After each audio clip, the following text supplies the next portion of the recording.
It is necessary for the recording of sound to convert the sound waves to corresponding changes in light. The sound waves produced by my voice are transmitted through the air to the microphone, where these sound waves are converted to changes in an electric current. These variations in the electric current are then amplified and used to control the light. This varying beam of light falling on the photoelectric cell produces variations in the electric current, which are directly proportional to the variations in the light beam. The sound track. As the varying electrical current in the photoelectric cell is small, a vacuum tube amplifier is required to increase it to the point where it will operate a loudspeaker. Sound track.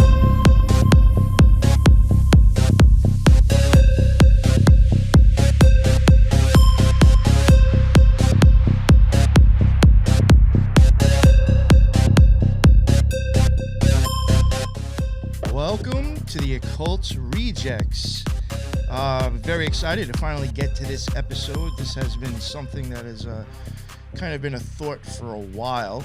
And this series, this is going to probably end up being a series. I can't say it's going to drop like once a month, but whenever it happens, it happens. But I do want to start covering people that I think are occultists that are in the music scene. You know, it could be rock, it could be rap, it could be heavy metal, it could be whatever. And, you know, a part of it, at least for the ones that I have in mind now, and the way I would like to go about it, is that this is not me pointing and being a tattletale and say, look at the bad guy, look at the bad person. I'm just showing you that I think that these people were occultists, regardless if it was in a good way or a bad way. I just believe that they have understanding of crossing the abyss and have understanding of occult knowledge and science. What they decided to do with that after the fact they were given that gift, I couldn't tell you. I actually don't know. I didn't live with these people. I just don't know them, so I can't tell you who they really are, which is I think is an important way to look at things sometimes, and some people should do that more often. But long story short, yeah, our first episode. I got Jen and Lisa on with me. Thank you both very much for jumping on and covering this topic with me. I've often for a while have thought that, Pink Floyd was definitely into occultism, definitely understood certain things.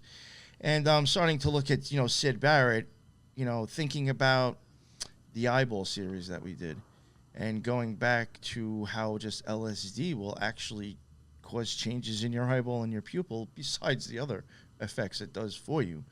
I really started wondering if maybe there was more to Syd Barrett than we might have thought of when it came to occultism.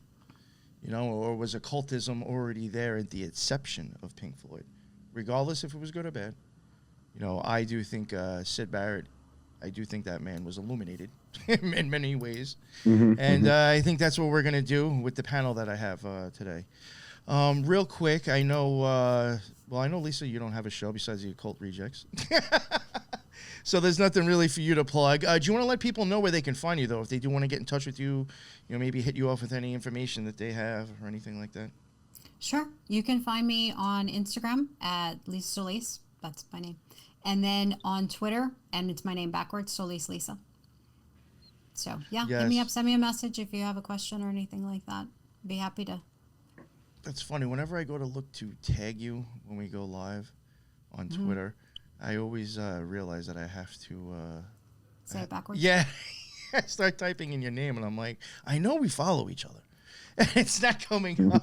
Apparently, there's another Lisa Solis in the world. There's a few of them, yeah. But thank you very much for coming on, and I really appreciate, because I was able to look at your notes prior.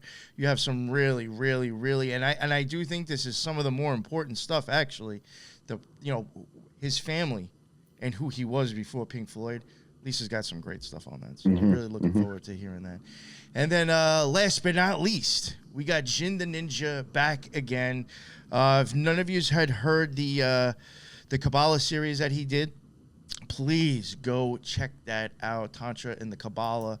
I thought that was an amazing series that he came on and did. I learned a lot. And I really do think it was just amazing how, like, he was pulling up art and I was able to see almost the same stuff, but just in a Kabbalistic sense or a different way. So I think it's a really interesting, and it was a fun series. Let people know who you are and when they can find your stuff, Jim. Sure. So thank you, NYP, and thank you to Lisa for having me on. This is like obviously, new topic for me, but it's like an adventure, and I'm really excited to do it. And I think that, Lisa has great stuff. I think that I found some really interesting stuff, and I know NYP loves this subject, so I think it'll be really cool.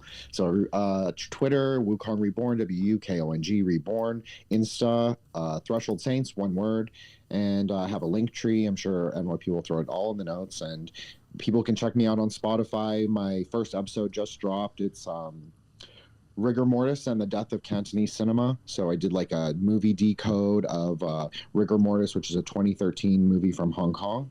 So yeah, but I did it more from an Asian kind of sorcery perspective, not from like a more traditional. I mean, yes, of course, if people have listened to my old series, there's Kabbalah, there's Tantra, but it is more from a Chinese sorcery perspective. So yeah, if you want to check that out, go for it.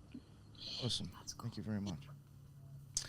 And I guess when we get, like I was saying before, when we get into this topic, we're kind of going to start off with Syd's life prior to Pink Floyd and his family. So I guess we'll get going with you, Lisa, if you want. Okay. Yeah, and I'll briefly go through this because I don't want to get too, y'all are going to overlap and stuff like that, so kind of just, introduce the topic.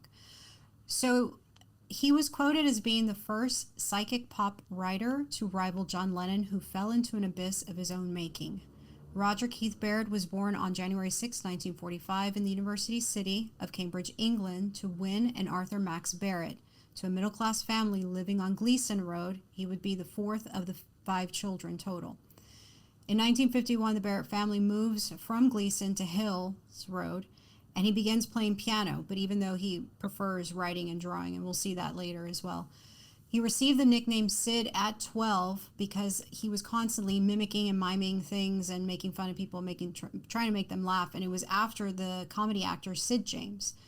And then he changes the I to a Y because he doesn't want it confused with the jazz bassist Syd Barrett, who also has his name as well, and then drops the nickname Syd all completely in the 1970s and no longer uses it.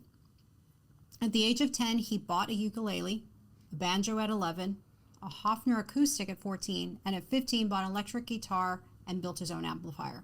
So we're starting to see kind of like, this little musical prodigy genius developing. I mean, he built his own amplifier. That's impressive in itself. Yeah, no, absolutely. Right. While attending Morley Middle School, one of Syd's teachers was Mrs. Waters. Yep, Roger Waters' mom. So in 1957, he attended Cambridgeshire High School for boys, and that's when he started attending school with Roger. So I wanted to take a little bit of time to talk about his dad, because I think there's something going on with the dad that I found very interesting to note. So Arthur Max Barrett, MD, was an accomplished pathologist. He made enormous academic strides in various scientific fields.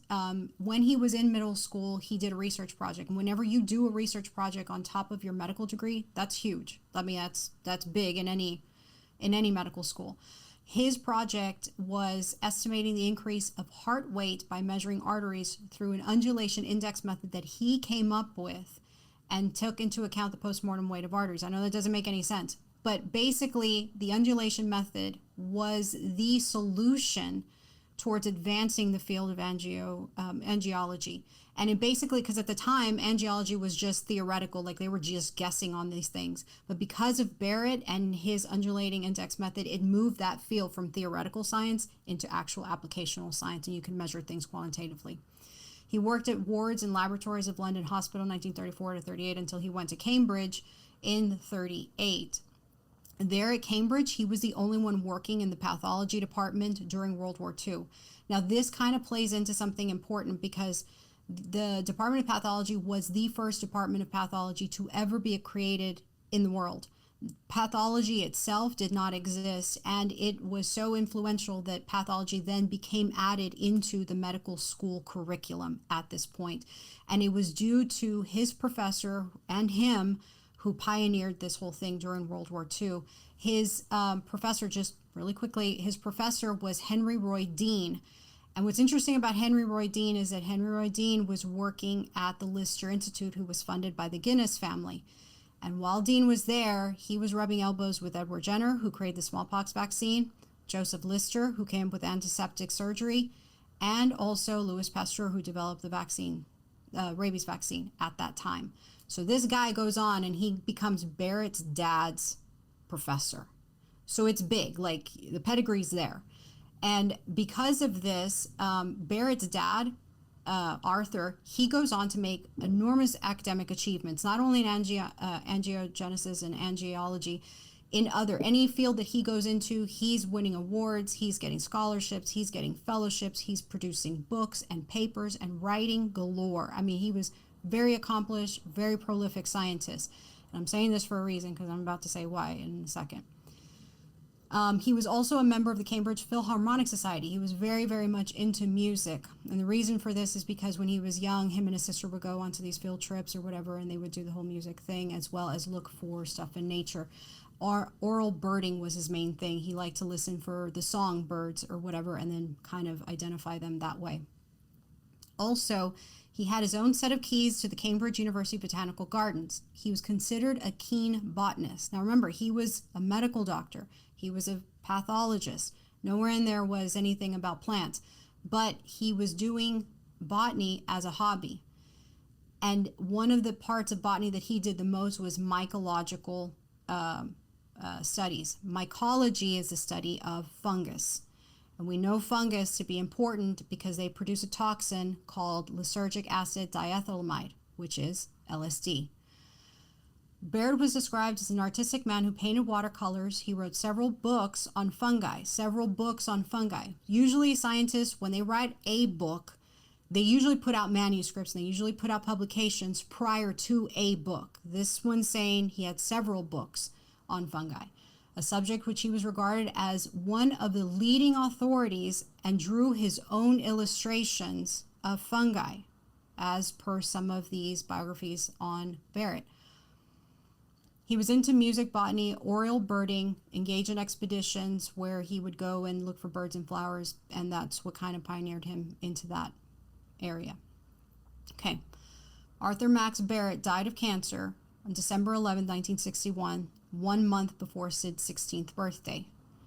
So that's, I think, number one, first trauma of Syd.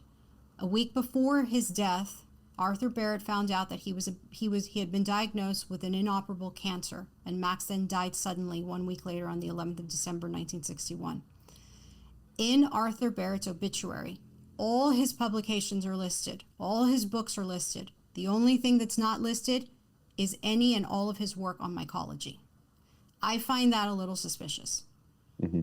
Because and I'll go even further, that when they would have these mycology meetings, they would call Arthur Barrett to come in and give lectures. When they were doing investigations, they would call him in to actually give like his own opinion of rare fungi and stuff like that. So he was an authority on fungus. So for no publications to be out there, it just seems a little suspicious to me. And obviously because I think the whole LSD Barrett thing.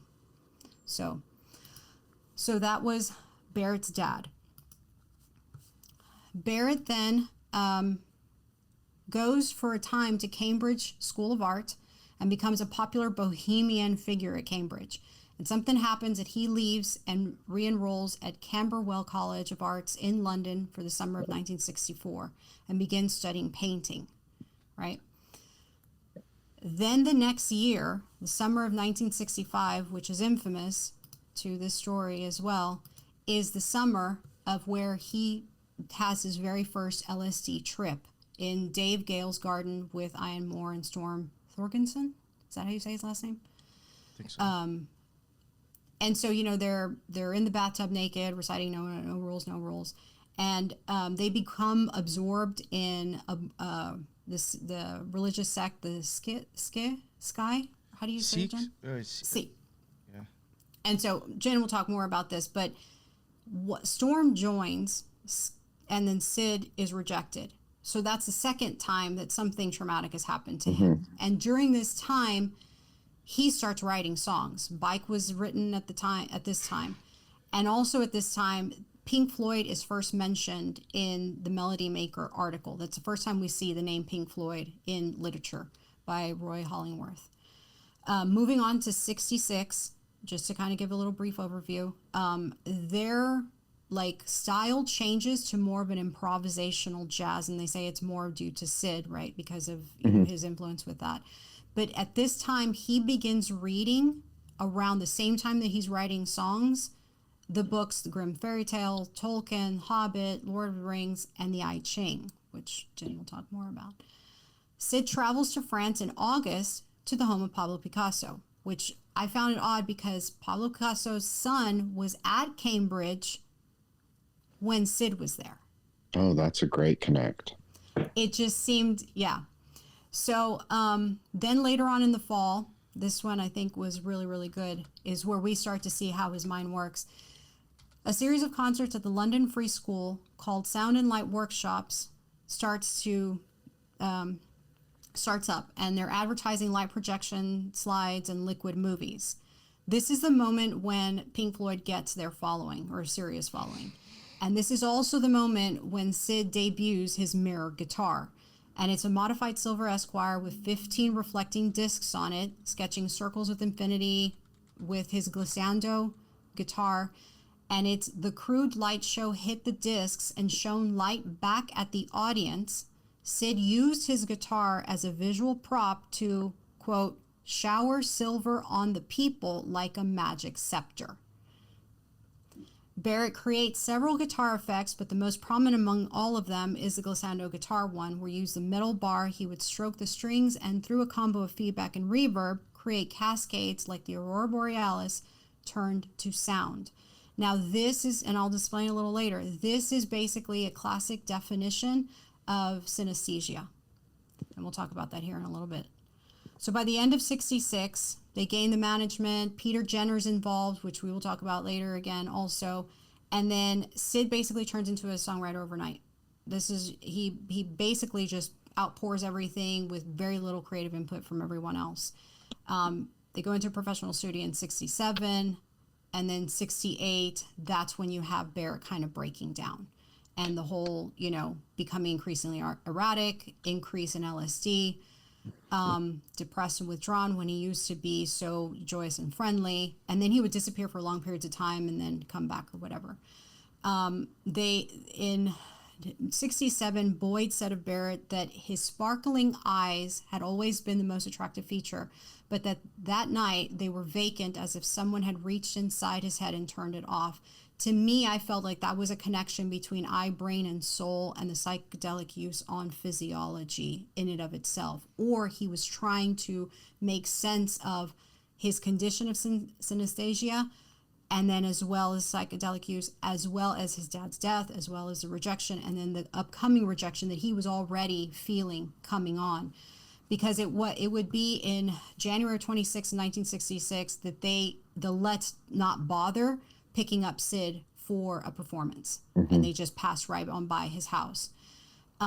There's a moment where I believe they're recording in the studio, and Syd shows up for Have You Got It or whatever, and it seems like he's changing the arrangements as they're playing, and they realize that he's playing a joke on them. And that's when I was like, okay, he hasn't lost it. He still has a sense of humor. Like he's messing with them at this point, and he's pissed. That's kind of my interpretation, maybe not. But and so then at that point, there was a moment where he was, I guess, living with Wright, and Wright would leave and tell him he was going to go for cigarettes, but he would leave for like several hours. And when he came back, Syd was still sitting in the same couch with the same cigarette or whatever. And the moment that Wright walked in, he would say, "Did you get the cigarettes?" I think Syd already knew. I think he, and then this was another moment of rejection for him. So and then he goes on to a solo career. And like I said, we're all going to go back over this, but he goes on to a solo career and has songs like Octopus and Terrapin, which end up being really, kind of a peek into his mind. And then there was a moment where I thought this was really neat. to talk about it because it talks about synesthesia. So Barrett goes in to do a track, I think it was Rats, and he starts recording Barrett, or the guy starts recording Barrett on his own, and he kept changing up the tempos. And they said of Barrett playing, he said he would never play the same tune twice. Sometimes Syd couldn't play anything that made sense. Other times he'd play with absolute magic. At times Barrett, who was experiencing synesthesia, would say, perhaps we could make the middle darker and maybe the end a bit middle afternoonish. At the moment, it's too windy and icy. Associations of temperature, like infrared, and color to words or music notes is a classic definition of synesthesia. So just to kind of give a brief overview, it's when the brain routes sensory perception or information through multiple parts of the brain that are unrelated to the actual stimuli, and it's only one stimuli, and that activation of the brain is happening simultaneously. So basically it's like you're tasting colors or seeing colors with music or anything like that. So you have a primary effect, like when you hear music, you're good. The secondary effect is where you have the synesthesia, is that you hear music, but you also see colors, and it's happening at the same time. Now, this can happen over different types of spectrum, whatever, like you can have different parts of the brain activated in different types of stimulation. And there's like 150 or 60 different forms of that. So one we're going to concentrate on is sound and color. Is basically you see the specific colors when you hear certain sounds, and they tend to be specific to certain types of sounds of music. So musicians and artists usually have this type of sound color synesthesia. So the most common cause are three. Developmental, you're born with it, acquired, or drug induced. Developmental, I think this is the one that he had because you have it at an early age, and if it goes away, it goes away, but if you do have it, you carry it on throughout your life. And it's basically that during development, there are parts of the brains that are, basically forming a connection. They've neurodiverged from the normal type of neural pathway. Some of the people that have extreme sensitivity and can activate multiple parts, not just two, of the brain, most of them are on the spectrum for autism, which I find very fascinating because you see this genius out of autism in some of these cases. And then it's genetic. It can run in the family, which I think his dad had it. That's my working theory. Then you also have acquired, where if you injure your brain, that's one, and then drug-induced. Now, the difference between drug-induced and developmental, why I think Syd had the genetic one versus a drug-induced, is because with drug-induced, you can control it. You can change the lighting, you can change the mood, you can change the temperature, whatever, and you can control that actual effect, and then it fades. It's not permanent. Whereas when you are having that experience, you're having the experience because you took something to alter the normal experience you normally would have, and then it fades once the actual drug that induced it fades. Whereas with genetic, it's always on. You cannot control it. It's there the whole time, and it actually you don't know any different, so it's not changing the way you interpret things, because that's the way it's always been for you, kind of like with schizophrenia. So that was pretty much let me see. Yeah, that was pretty much the quick and dirty on his timeline for Syd Barrett. I will just add that his father was born into a Congregationalist family, and so if people aren't familiar with that, that is an offshoot of Calvinism, and they do not do the sign of the cross, so they reject doing any physical sign of the cross, and they also reject the invocation of the saints. So they cannot attend. Some Calvinists will attend Anglican Mass, but Congregationalists absolutely will not, because of obviously those things. So I just thought I'd throw that out there, and I just think that's very interesting. Calvinism is huge because Nick and I have been looking at some of these occultists historically, and they were surrounded by Calvinists. Absolutely. Even if they consider themselves a Lutheran, they're still friends with all these Calvinists when they're doing their occult stuff. So it's really interesting that you just said that. That is very, very interesting. It's like another piece of the puzzle.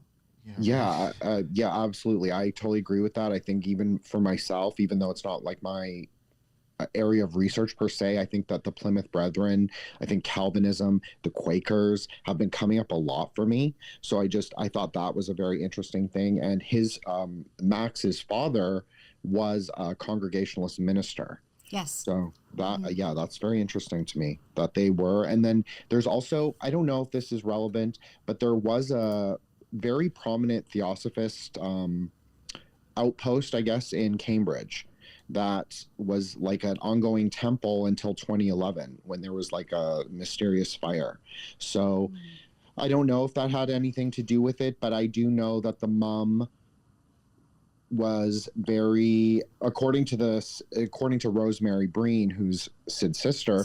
Right. She said that they did not hug or touch in the family. It was not really something they did at all.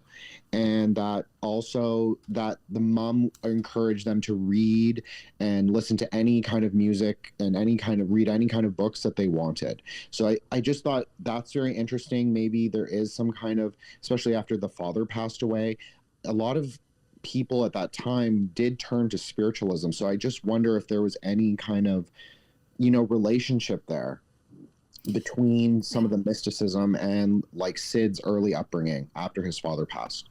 Oh, and that was another thing. So when they would invite Arthur Barrett to these meetings, everyone knew that Arthur Barrett valued words, that he carefully chose specific words into specific sentences. And they knew that when he spoke, that every sentence had meaning, which I found because it goes back into Syd's lyrics and how he picked, kind of like when we'll talk about Arnold Lane, they asked him why, and he's like, oh, well, it sounded good. But he picked it for a reason.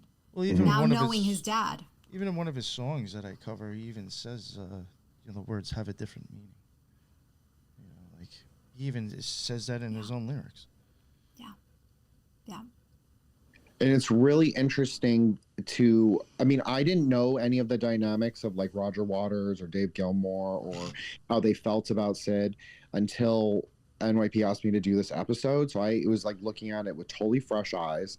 So I had to try and figure out like, okay, how, like what's the relationship developed, and then what is the story that people tell 40 years later. And I just thought it was really interesting that Syd was really the creative force, him and the drummer, I think. And for the majority of like the first 2 albums or 3 albums maybe.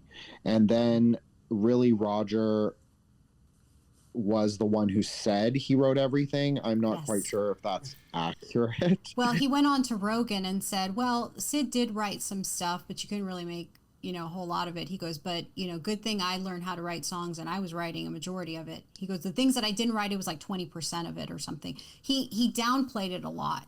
I listened to just a small excerpt just because his ego was so huge. I just couldn't stomach it for that long. But yeah, absolutely. And even from the other people, like Dave Gilmour was much more, I guess, crediting him as being like the driver of the early part of the band. And I don't know if him and Dave had a good relationship or not, but Dave did produce at least a little bit of the first 2 albums, a little bit, or played sessional instruments, or did things. Him and Gilmour did jam before I even think like Pink Floyd was a thing. Like they all knew of each other, I think. Yeah, and they went by the Floyd, didn't they? Possibly, but I don't think like Gilmour like wasn't even in the band. I'm just saying, and Syd Barrett was jamming out with him. Yeah, like hanging out with them. They all knew each other. It's honestly, the whole backstory about that band I even find like a little weird or questionable. It just seems funny how like people like Gilmour. I mean, listen, I think he's an amazing musician, and this is one of my favorite bands ever. But it's just like, was he kind of like a shark in the water already waiting to fucking get his ass in there? Like, what I'm saying? This motherfucker's going off the hook. I can squeeze my way in eventually. I know it. Well, I told you NYP before we started that I listened to the interview with Ian Baddington on Fingal's Cave, which is a great podcast. People should listen to that if they're interested in Pink Floyd history. But he said that what he found was Dave was very much self-aware in the sense that he wanted to come across very articulate, and he wanted to make sure that he didn't seem weak.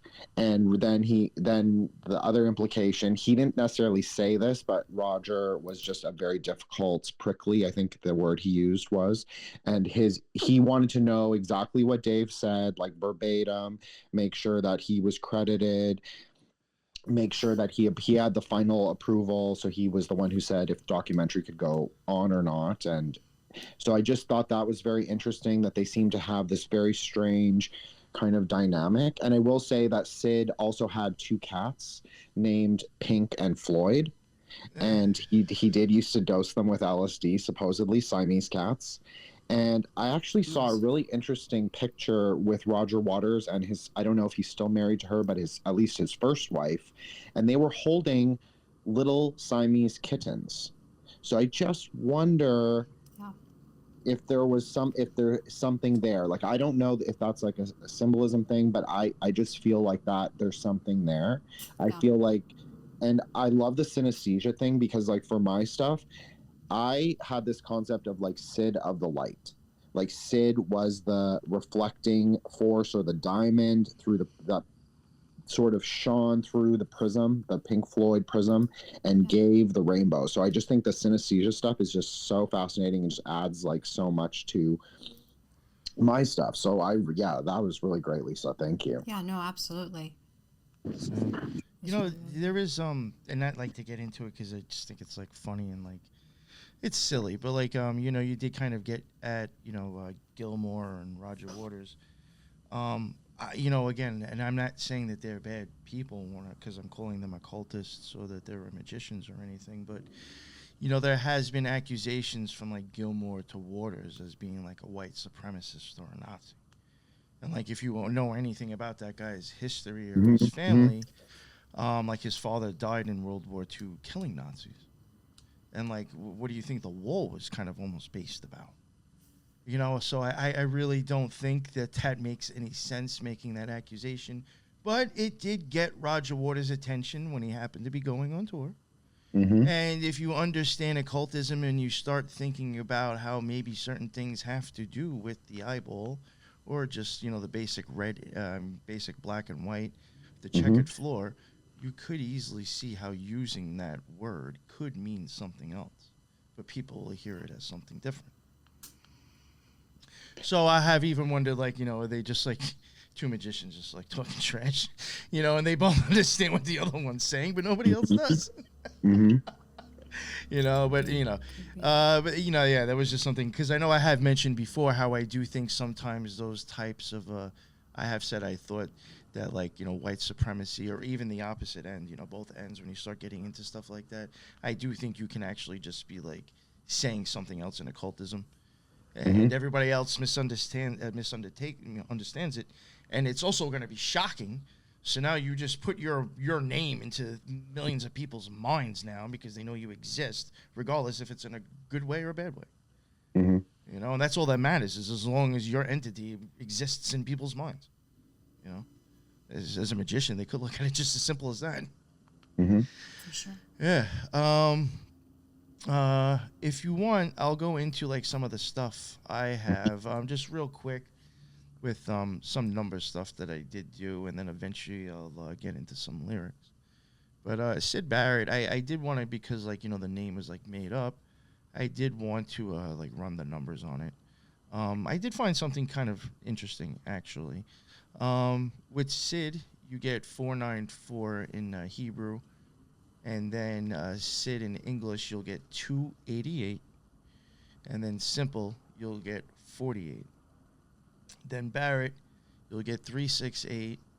And then in English, you'll get 504. And then in simple, now you have an 84.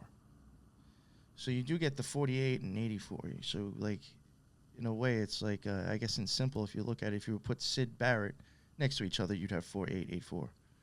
To me, that, I don't know. Palindrome. Yeah. That's great. Yeah, I do I like question that. And, you know, again, I've always been saying this a lot lately, especially, you know, the flight of Tahuti, or the transcending up the tree, would go 8, 6, 4, and then you go up and cross the abyss. So like that 4 to 8 or that 8 to 4, I could even see it's like, going up and down. Even in a sense of like, how like sometimes you will see mountains can be used as an example, as occult symbolism. But then I do believe sometimes that I'll even be showing this eventually when we cover Robert Flood. He has a great picture of like a ladder going up to like the all-seeing eye. Now, like, depending on how you view that, if you're looking straight up, the ladder is going to look a lot bigger on the bottom. But as it extends, it's almost going to look like it goes to a point because you can't see it that high anymore. Depending on which angle, what I'm saying, you'll pretty much seeing, I think, the same thing. You're just seeing an up and a down. And I do think that could even be like the 8 to the 4 and then the 4 to 8. And long story short, I do question if that's also what kind of like makes up the idea of Jacob's ladder, or the up and the down that's used in mountains, the ascension and then the falling back down, unfortunately. Yeah.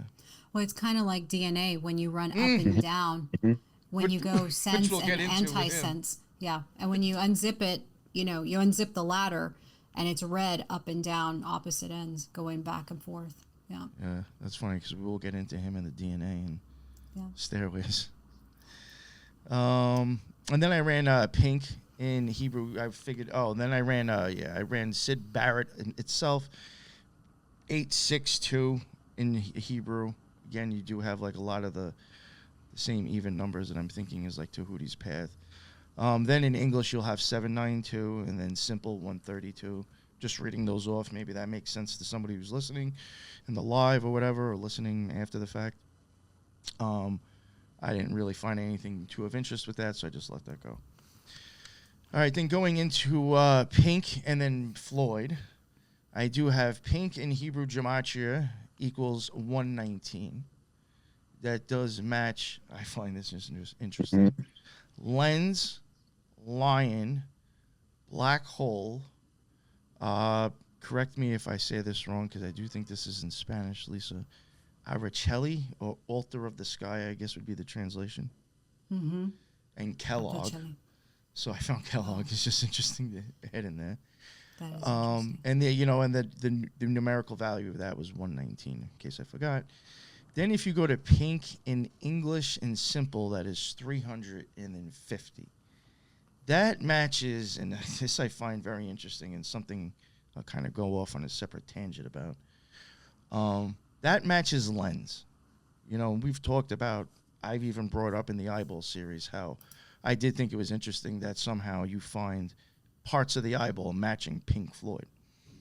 So you do get lens with pink. You will also get lion, which also matched the 119. Lion itself matches a three-way, 119, the 300, and the 50. So lion's like across the board. You get also now matching snake. Then you're also matching apple. Then you're also matching owl, NATO, Nazi, which David Gilmour's called Roger Waters. You'll get INRI. You'll get Shin, which is also a sign of silence. You'll get OTO, and you'll get Hadith. Now, not to go off too crazy, but I was saying on a live not too long ago, I think it was the Hildegard one. I was talking about like eyeball symbolism and stuff in the eye that I do believe it or not, that the Garden of Eden is actually the eyeball lens, the ora serrata, and the hyaloid canal, and then going up in the vitreous nerves would look like, like the tree. And right here, right on lens, like the lens that we have in our eye, that already matches snake, apple. Wow. Apple of my eye. What the fuck? Oh, that's good, Lisa. Yeah. It's funny that you say Kellogg, because Kellogg funds one of the largest eye institutes in the U.S. So I just found those still, like, even just those things interesting.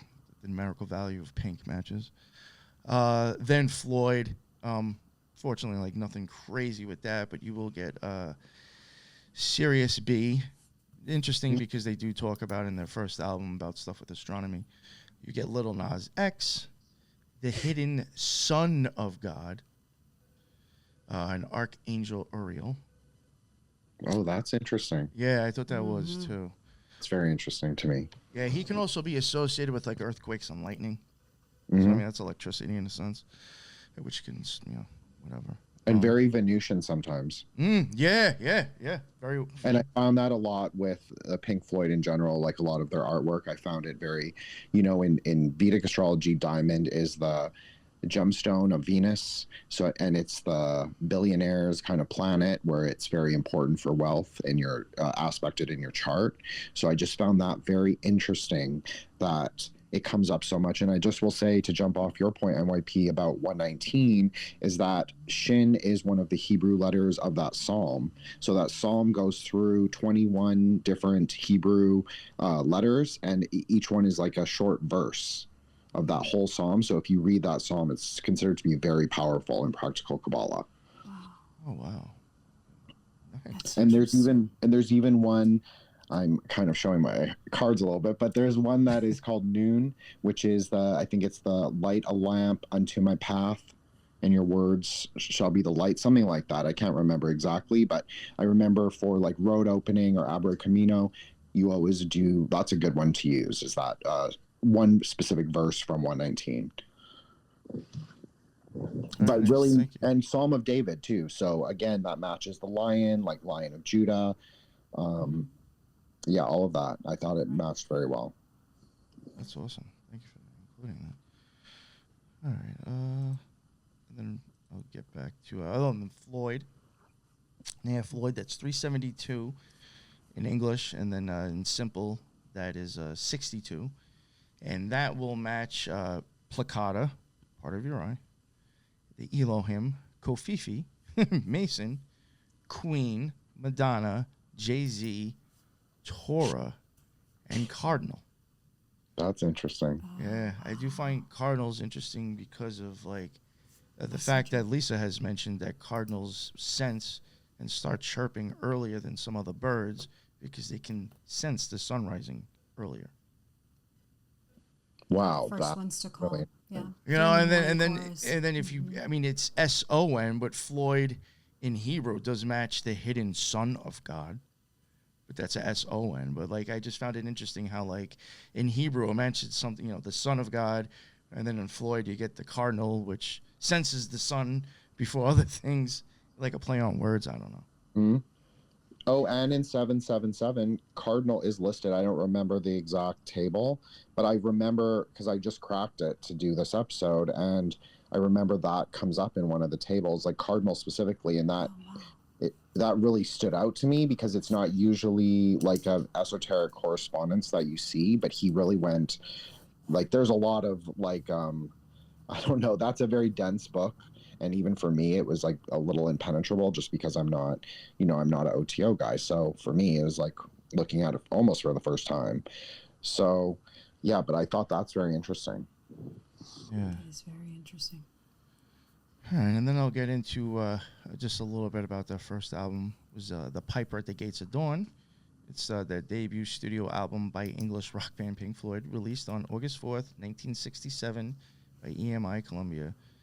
It is the only Pink Floyd album made under the leadership of founder member Syd Barrett, who did the lead vocals and the guitar. He wrote all but 3 tracks with additional composition by members Roger Waters, Nick Mason, and Richard Wright.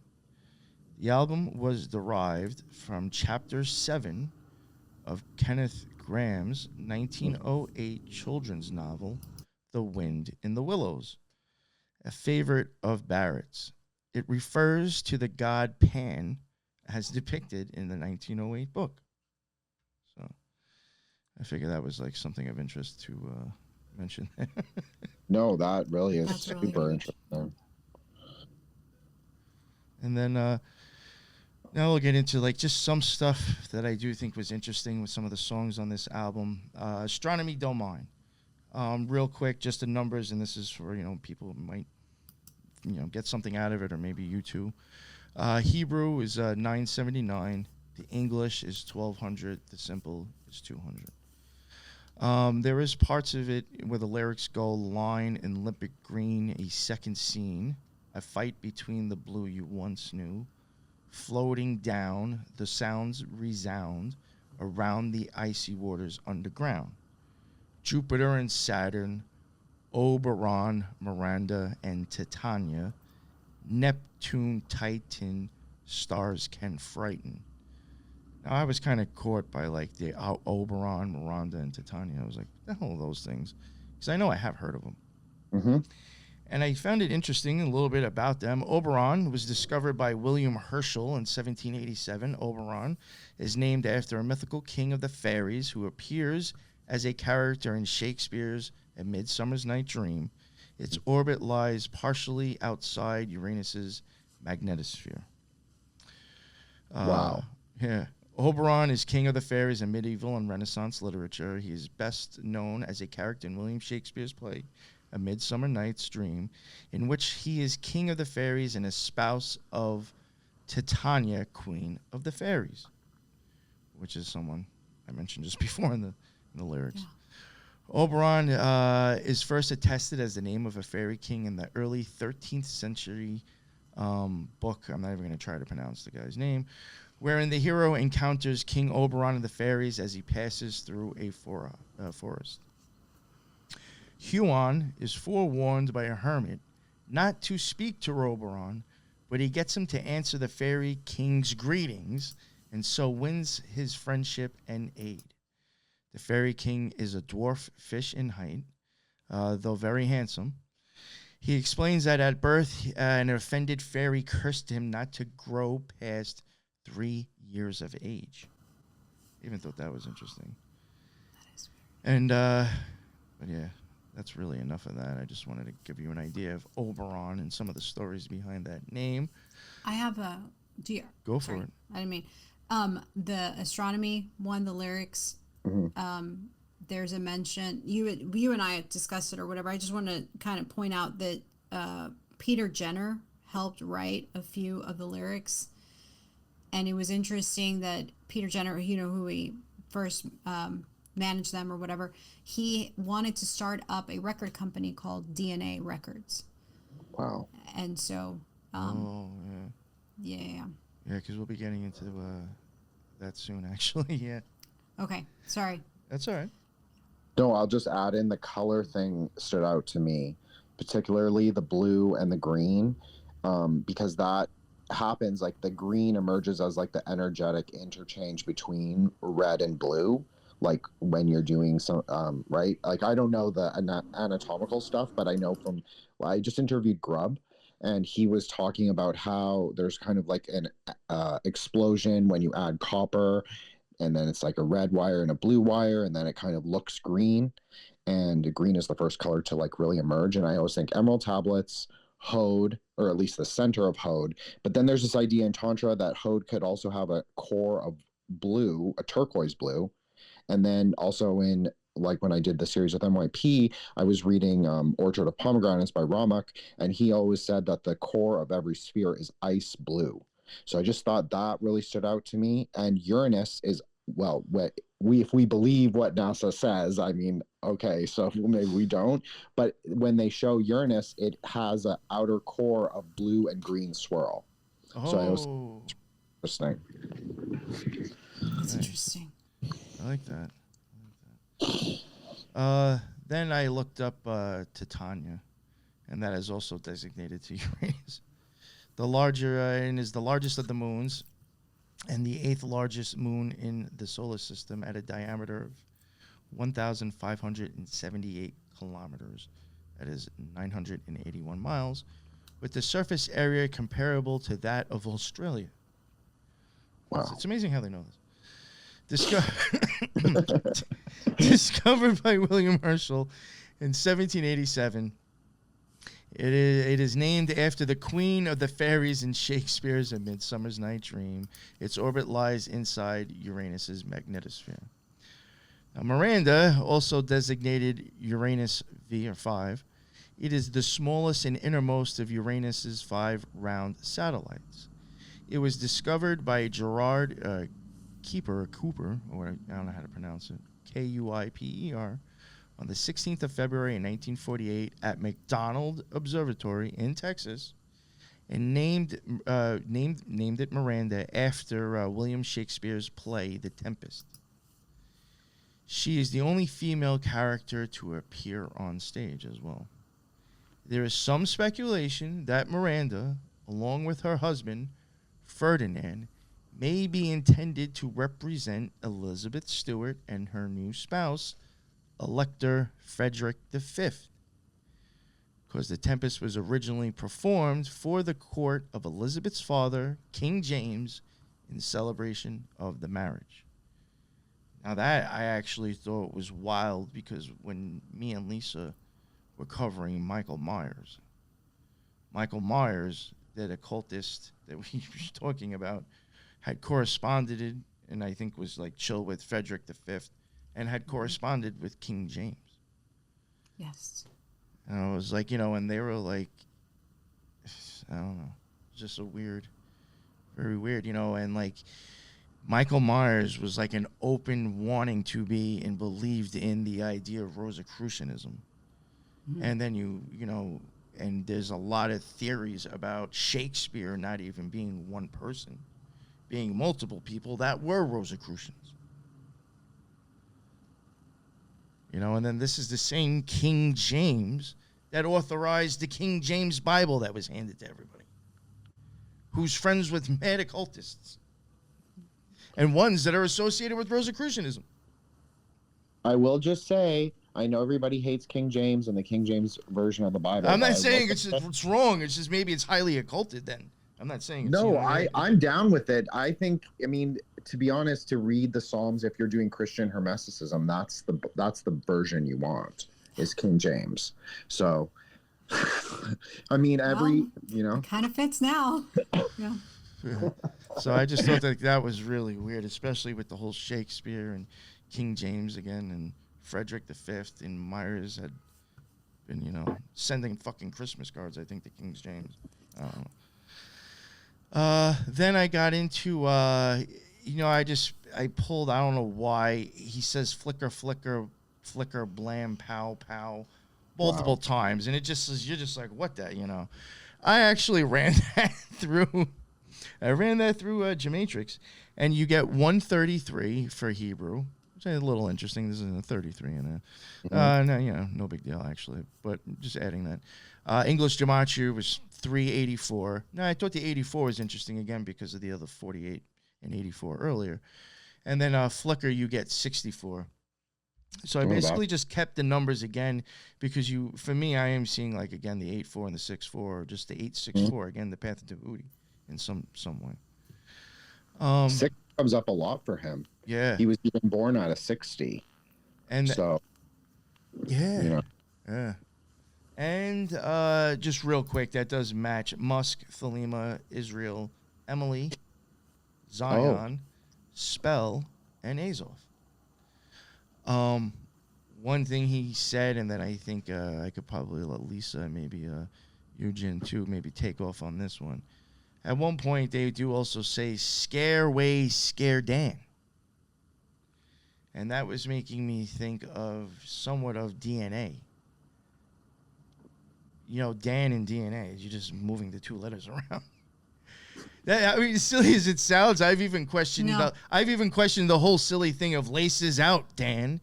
Because if you kind of unscrewed the staircase, you'd get a little bit of like how the football is actually sewn. Mm-hmm. But because I do actually think Pet Detective was a cult of shit. But there's a fucking dolphin in it. Come on. Oh yeah. If you see DNA, it looks like the laces are going straight across. Yeah. So if you do laces out, you unzip it and you open it. And she was a hermaphrodite. She was a chick with a fucking worst case of hemorrhoids I've ever seen in my life. You had Tahuti right there. That's right. I was just thinking. You had Hode. You had the sphere of Hode right there. Oh, man. But Scareway, Scare Dan. I think this Stairway and the Dan might actually be to DNA. And I know that I think, unless you already touched on it, Lisa, I know you had stuff about No, that. I accidentally inserted it earlier when you were talking because I thought you were done with the song. But yeah, just about Peter Jenner again. that he wanted to start DNA Records, and I believe he wrote the beginning few lyrics of Astronomy, like the first 2 or something. So he's in there, and he wanted to start a record label with DNA. I don't know. It just seems very coincidental. Yeah, no, I do think something's up with that. Like, if you did think about it, if you unraveled the DNA strand, it would look like a ladder. In a sense, kind of. Right. All right, and then on to this one I had to cover just because of the name of it. Lucifer Sam. Oh, Lucifer. Must be bad. Lucifer. Lucifer Sam in Hebrew gematria equals 444. You know, English gematria is 642. Again, like, I think a lot of the reasons I even included some of the numbers is because of the repetitive 4s, 6s, and 2s and shit like that. Lucifer Sam in simple is then 107. That does match in King Charles, Aquarius, the Greys, Superman, Holy Grail, the Egg of Mu, the Egg of Doth, Nickelodeon, and the Cross. I looked up Sam simple. Sam by itself, that is 33. So I thought that was interesting that Sam itself already has that going with it. That it matches Amen, Magic, Seed, Gate, KKK, AIDS, and Banana. Figured I'd toss that in there. Why not? Some of the things I thought was, I mean, the song's kind of like interesting in itself, so I figured I would just kind of cover it. And there was some interesting lines, I think. But there's Lucifer Sam, Siam Cat. I looked up Siam Cat and simple gematria is 66. Always sitting by your side, always by your side. And he says, that cat's something I can't explain. He says that enough to where I just ran that whole line. That is 1330 in Hebrew, 1980 in English, and then 330 in simple. So you do kind of get a 33, but a 0 at the end. So I included it. Then he says, this I found interesting. Jennifer Gentle, you're a witch. You're the left side, he's the right side. There are depictions of Janice with having a female counterpart instead of both male sides. You know, so I thought that was interesting because to me that's kind of like, I mean, to me that still would be Janice symbolism. And Jennifer Gentle in simple gematria equals 144, and in English gematria 864.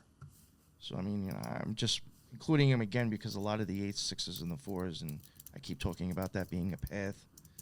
I just find it interesting that stuff comes up, and it does match Scarlet Woman, Sagittarius, and Mark of the Beast. And another reason why I did cover that is, I mean, you know, the infamous Crowley supposedly killed his cat how many different ways to make sure it actually had 9 lives. You know, if that is even a story that is supposed to be taken on face value. But I just find it interesting that, you know, he has a thing about cats. Syd Barrett's got a thing about cats. You know, could it be just an archetype to tell you something else, to be talking about something else, cats? Matilda Mother, that I just wanted to bring up. Also, the name itself, you get the MM. I even think, I mean, really the whole song, I think, is rather occult. But I'm not going to read all of it, but some of it that I thought was interesting. Well, why'd you have to leave me there hanging in my infant air waiting? This is interesting now because of the things that you were talking about with the way he sees. You only have to read the lines. They're scribbly black and everything shines. So, like, you know, like I was saying, like I could see how, like, when you're having a magical experience, you could be seeing, like, pitch black and, like, a dance of colors and shapes. Wow. You know, so, like, I am wondering, like, if that has something to go back to, you know, sound influencing visions in his sight. Is it with his eyes closed? You know, in like a deep meditation or something. So, yeah, they're scribbly black and everything shines. It's like they're laser light shows, you know. Yeah. Across the stream with wooden shoes, with bells to tell the king the news, 1,000 misty riders climb up higher once upon a time. Wandering and dreaming, the words have different meaning. Yes, they did. And then this part I was going to have Lisa comment on. I'll read it. For all the time spent in that room, the doll's house, darkness, old perfume, a fairy story held me high on clouds of sunlight floating by. Oh, mother, tell me more. And I know the thing for me is that how, like, the smell of perfumes, I have often mentioned to, like, the smell of incense sometimes, like, taking you back into your brain and, like, kind of almost picking up an old memory vividly. So I thought that was interesting. But I know, like, Lisa, didn't you have something to do with, like, yeah, the I dolls and did. the eyes? So just a little bit of going through each line. Oh, mother, tell me more. To me, reminded me of reverting back to being a child. Like, you in your room, you grow up in, right? It sets the stage of where you are exactly, and all that time that you spent in your room growing up, right? You felt like an eternity. The doll's house reminded me of a doll. Like, when you lay the doll down, the eyelids close. And so when you close your eyes like a doll, you lay down, the eyelids close, you're in darkness, which he says darkness. Old perfume and fairy stories held me on high, so it's past tense. The more time you spend with your eyes shut, the more that the other senses start to take over. The more smell starts to take over. And that's the sense that's most connected to memory out of all five. Old perfume. And the hearing sharpens. Tell me more. Clouds of sunlight, if the sun is shining on your face and you have your eyes closed, you see it as spots on the back of your eyelids, as clouds of light, and you can only see that when your eyes are closed. So to me, he was describing a memory, and he's recalling from his past what he experienced with his eyes open. Now he closes them to experience the moment again, and the way to access is through closing your eyes, closing the windows to your soul, or what they say is the windows to your soul. And the eyes seem to be the doorway or the link between, or the pivot between your past and your present. That's kind of what I got from it. I love that, Lisa. Yeah. So I'll just say about the black, when you mentioned that NYP, that he did have a painting that he did in the 80s that was all black with just a corner of pink and blue, like a turquoise pink and blue mixed together. So his sister described it, and he ended up burning it. He had like some kind of bonfire thing where he would always burn his pictures or his paintings if he didn't like them in the backyard. So, and he also lived, I just will say, his bedroom was in a wine cellar in the basement of their mom's house. So I don't know if that, but it kind of makes sense to me. It's very cavernous. It's kind of like dark and like damp. he wants to be back in the womb. Yeah. Wow. And also, the scent reminds me of when you guys did the Saint series, and then the sense of sanctity. That's such an important thing for Catholics. Like when they experience like the ecstasy, they smell like lilies, lavender, frankincense, jasmine, or myrrh, or frankincense. something That's like right. that. Mm-hmm. Yeah, and it's usually floral or, like Lisa's saying, like an oriental musk. So I think that there's really something there and really something interesting. I think so too. Then I have the last song on that album that I really was going to go over. And I think just because the whole song was like kind of obvious to me. You know, but maybe people who like don't know. So I'll read it off, and it's not really that long. And it's chapter 24, which, you know, again, you're getting the 2 and a 4 in there. Same numbers that I thought was important that were showing up earlier. And it goes, a movement is accomplished in 6 stages, and the 7th brings return. The 7th is the number of the young light it forms when darkness is increased by 1. Change returns success. Going and coming without error. Action brings good fortune. Sunset. The time is with the month of winter solstice, when the change is due to come. Thunder in the other course of heaven. Things cannot be destroyed once and for all. Change returns success. Going and coming without error. Action brings good fortune. Sunset, sunrise. And that it ends with a movement is accomplished in 6 stages, and the 7th brings return. The 7 is the number of the young light. It forms when darkness is increased by 1. Change returns success. Going and coming without error. Action brings good fortune. I mean, that just, sounds very alchemical. Mm-hmm. Occult to me. Yeah. So I think, like, right there, that's, like, kind of obvious. I guess, like, when you're, like, 16 or 17 and you first heard about him and, you smoked a joint, you're like, oh, wow, the music and those lyrics are wild. They must have been smoking some good shit. I need that shit. I could write good music. You have no idea what the fuck this guy's even talking about. No. Right. Fuck, I just gotta get a guitar like him and make those sound effects and smoke some good weed, and I'll just be like Syd Barrett. Exactly. No, you gotta have like a profound experience, in life to write these lyrics for it to, even make sense. Yeah. In my opinion. I wonder if the LSD experience is similar or the same as a magical experience. Maybe not the same is not the right quite analogy, but it's similar enough that if you understand what's going on, that you can sort of control it to make it a magical experience. But I think that's more rare. I think people do the LSD and kind of get lost in the trip. But I think that there's a way that someone maybe, I don't want to call Syd a magician, but and I'm not saying it with a value judgment. Again, it's totally fine if he is. I think it's cooler that if he is, personally, but that's makes it a lot more interesting. I'll tell you that much. Yeah, 100%. But I just wonder if it's like some people are able to, because he had synesthesia, maybe it enhanced the experience and like turned the colors into lyrics, because he was always more of a painter.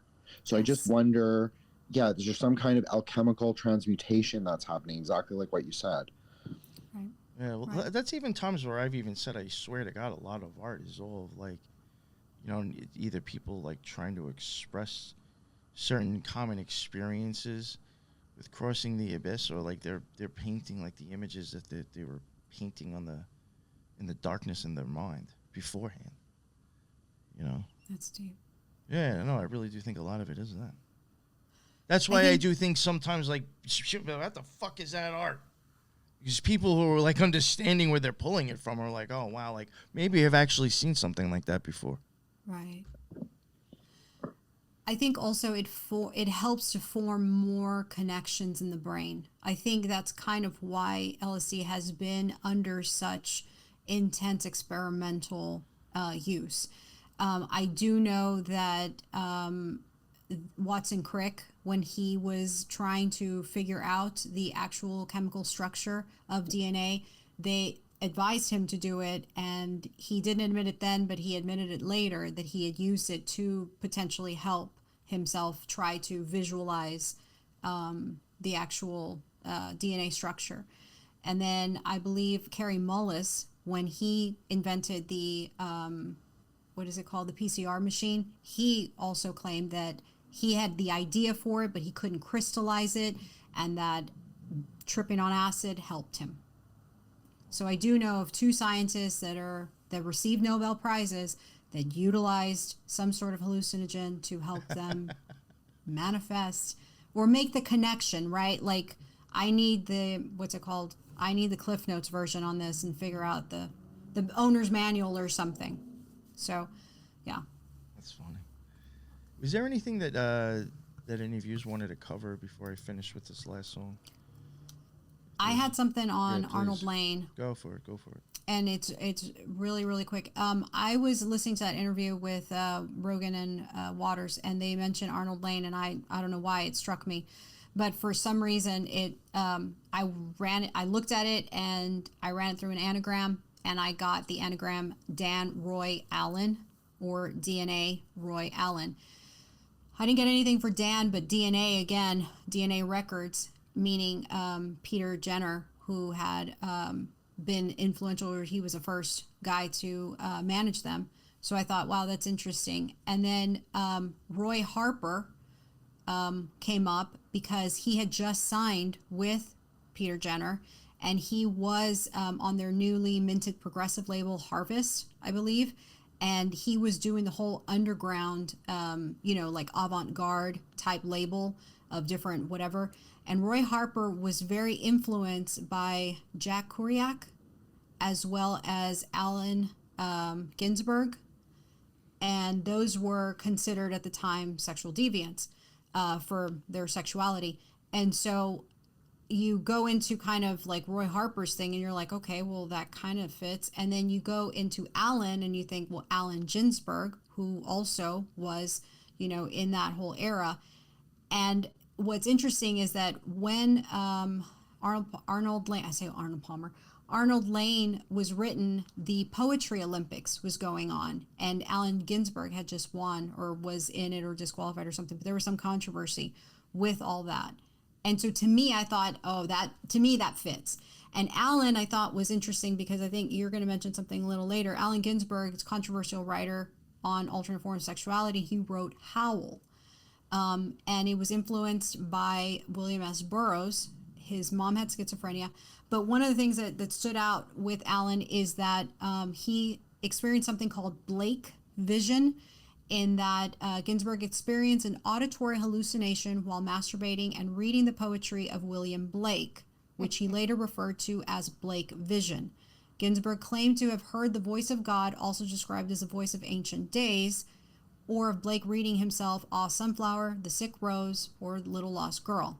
These experiences lasted several days, with him believing that he had witnessed interconnectedness of the universe, to where he could see the lattice work on the fire escape of the apartment, then the sky, and intuited that at one point could see how it all came together. So, yeah. And I thought, well, and it was released by Tower 33 Records on the single. So to me, I thought that was somewhat maybe, because the song itself talks about a guy who is stealing underwear off the line and wearing them, right? So he kind of has an alternate form of sexuality. And so if you do the anagram with these three, they also have alternate forms of sexuality that they practice. That's it.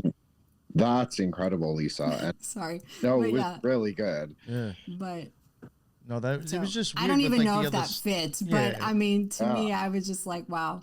Yeah. Especially with the other stuff that's come up. Yeah, it's definitely it's just weird and interesting stuff. I think is worth just throwing in there anyway, regardless.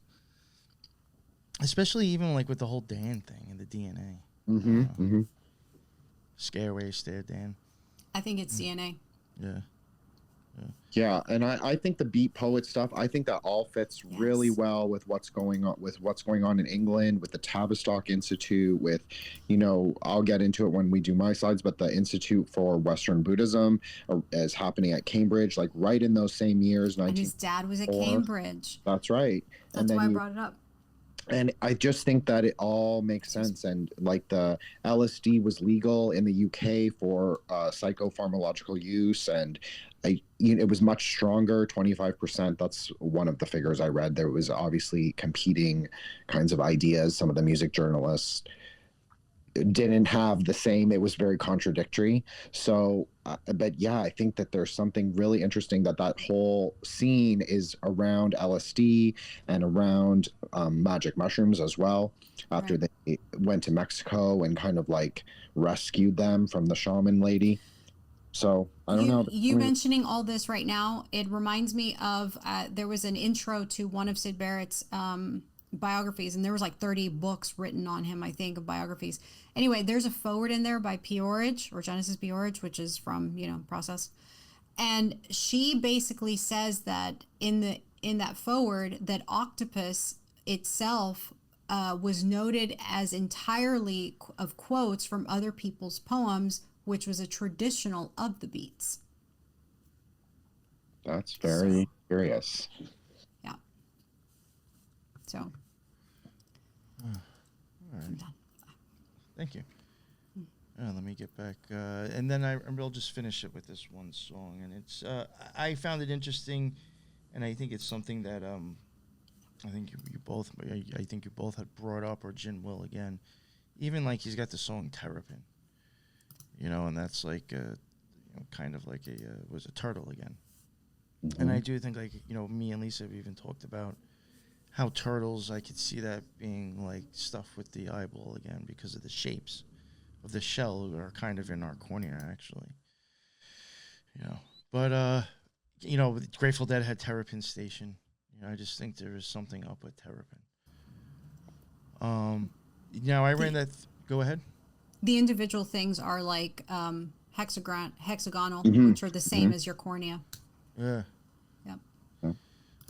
In Terrapin, I just decided to run that real quick through Gematria. In Hebrew, you get 375.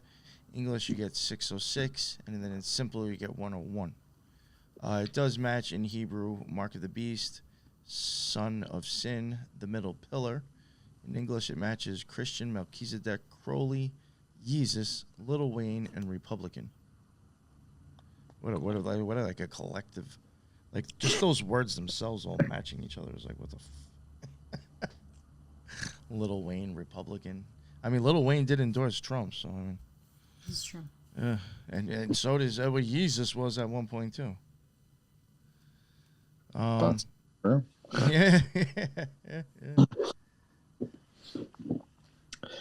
The Terrapin stuff's super fascinating for me. I'll maybe wait. I'll let you do it, but I think that's, the hexagram thing, I didn't even think of that, but that makes a lot of sense for the I Ching when I touch that. So I wrote that down, so I will get back to it when we get there. All right, yeah, and I'll just go through this real quick because a lot of it is, kind of to me like a little bit of eyeball stuff, so I don't want to spend too much time on it, but I really do think that's what's going on here. The lyrics, I really love you, and I mean you, the star above you, crystal blue, well, oh baby, my hair's on end, about you. And then he says like okay and just like throws it in there. But like if you hear the song, like it really makes a difference if you actually hear the song. Like the okay, like the first time I heard this song in a long time, because I have listened to his stuff in the past, but I was like, let me put this song on while I'm like doing some stuff. I literally thought there was like a skip or a screw up in the song because of the way he says okay. He almost says it like so fast and just throws it in, like it's like off. So I mean, I just checked okay, and that does match 60 in Hebrew, 156 in English, and then 26 in Simple. And in Hebrew, that does match Biden, Magic, Binah, IAO, Ni, Lamed. Lamed is on the Justice Tarot card as well. Scales, and maybe possible lens association with that. Because I do think the Tarot card, the Justice, is possibly showing like the eyeball lens. Then he says, I won't see you, and I love to. I fly above you, yes I do. Well, oh baby, my hair's on end about you, floating and bumping. Then he says, the noses dodge a tooth. The fins are luminous, fangs all around the clown. Now, this is, I don't know if I've really gotten into it too much on the show. It is something that when I get back to the eyeball symbolism, I'm sure I'll bring it up. But I do actually question the whole thing with the fangs. Especially like, in order to show fangs, like a mouth has to open regardless, which is very much like an opening eye, in a sense. But, the whole idea of like the vampire and like sinking its fangs and like sucking your blood. I mean, I do think like if you were to go like look at, and I hate to like go on about the optic nerve and the hyaloid canal. But I mean, the optic nerve kind of does, like, I could picture that being like a fang that goes right into the vitreous humor, which is the part of the eye that has the blood in it. The first part of the eye has no blood. It's that back part. Right. And that shit looks like fangs sunk into sacks of blood behind your head. Mm-hmm. So I have wondered about that and if there's anything to it. And then, like, if you think about what's going on in that part of the eyeball up at the top by the skin, you're getting those, like, you're getting those cones and rods, which is, colors, which is, exactly what clowns are doing, putting colors on their face. Mm-hmm. Mm-hmm. So I really thought, like, in the fins, I do think that, I don't know if it was the cones or the rods, but one of them, if you were to, like, stand up a fish and where it has, like, the slits with the gill, I mean, it looks a lot like... Rod. Yeah, the rod. Yeah, it does look a lot like a fish standing up. You know, and I guess if you think about it, if those things are in the back of your eyeball surrounded by liquid, they might actually even move. Kind of like how a fish looks when it swims. Right. I don't know. Maybe. But, yeah, so, I mean, I do think a lot of the terrapin, going back again, why I guess I even covered it, because I do think the whole terrapin thing itself is actually symbolizing the cornea or part of your eye. So it was like, oh, let me look into it. And I do think, even though this may seem like a grasp, I do think this stuff is a lot about the eyeball in this. Yeah. And I'll end it with that. I am done. So it's all on you now, Jen. Really great, MYP. Thank you. Of course. I just want to say the terrapin thing, because I'm kind of chomping at the bit for this.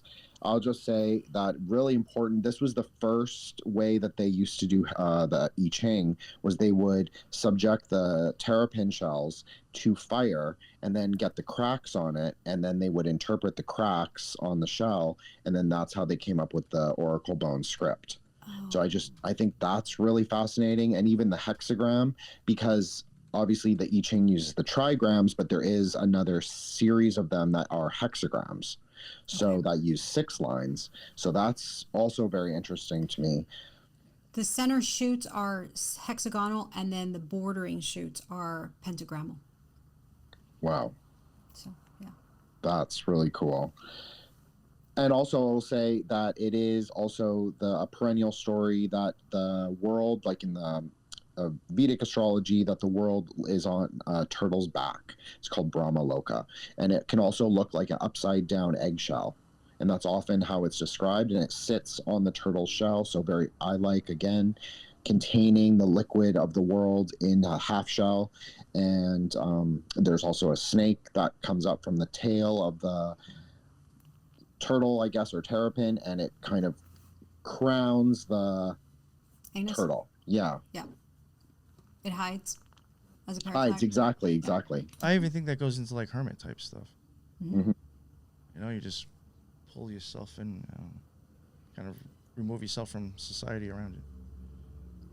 You know, this is why I think there's a turtle in the never-ending story. Yes. Yeah.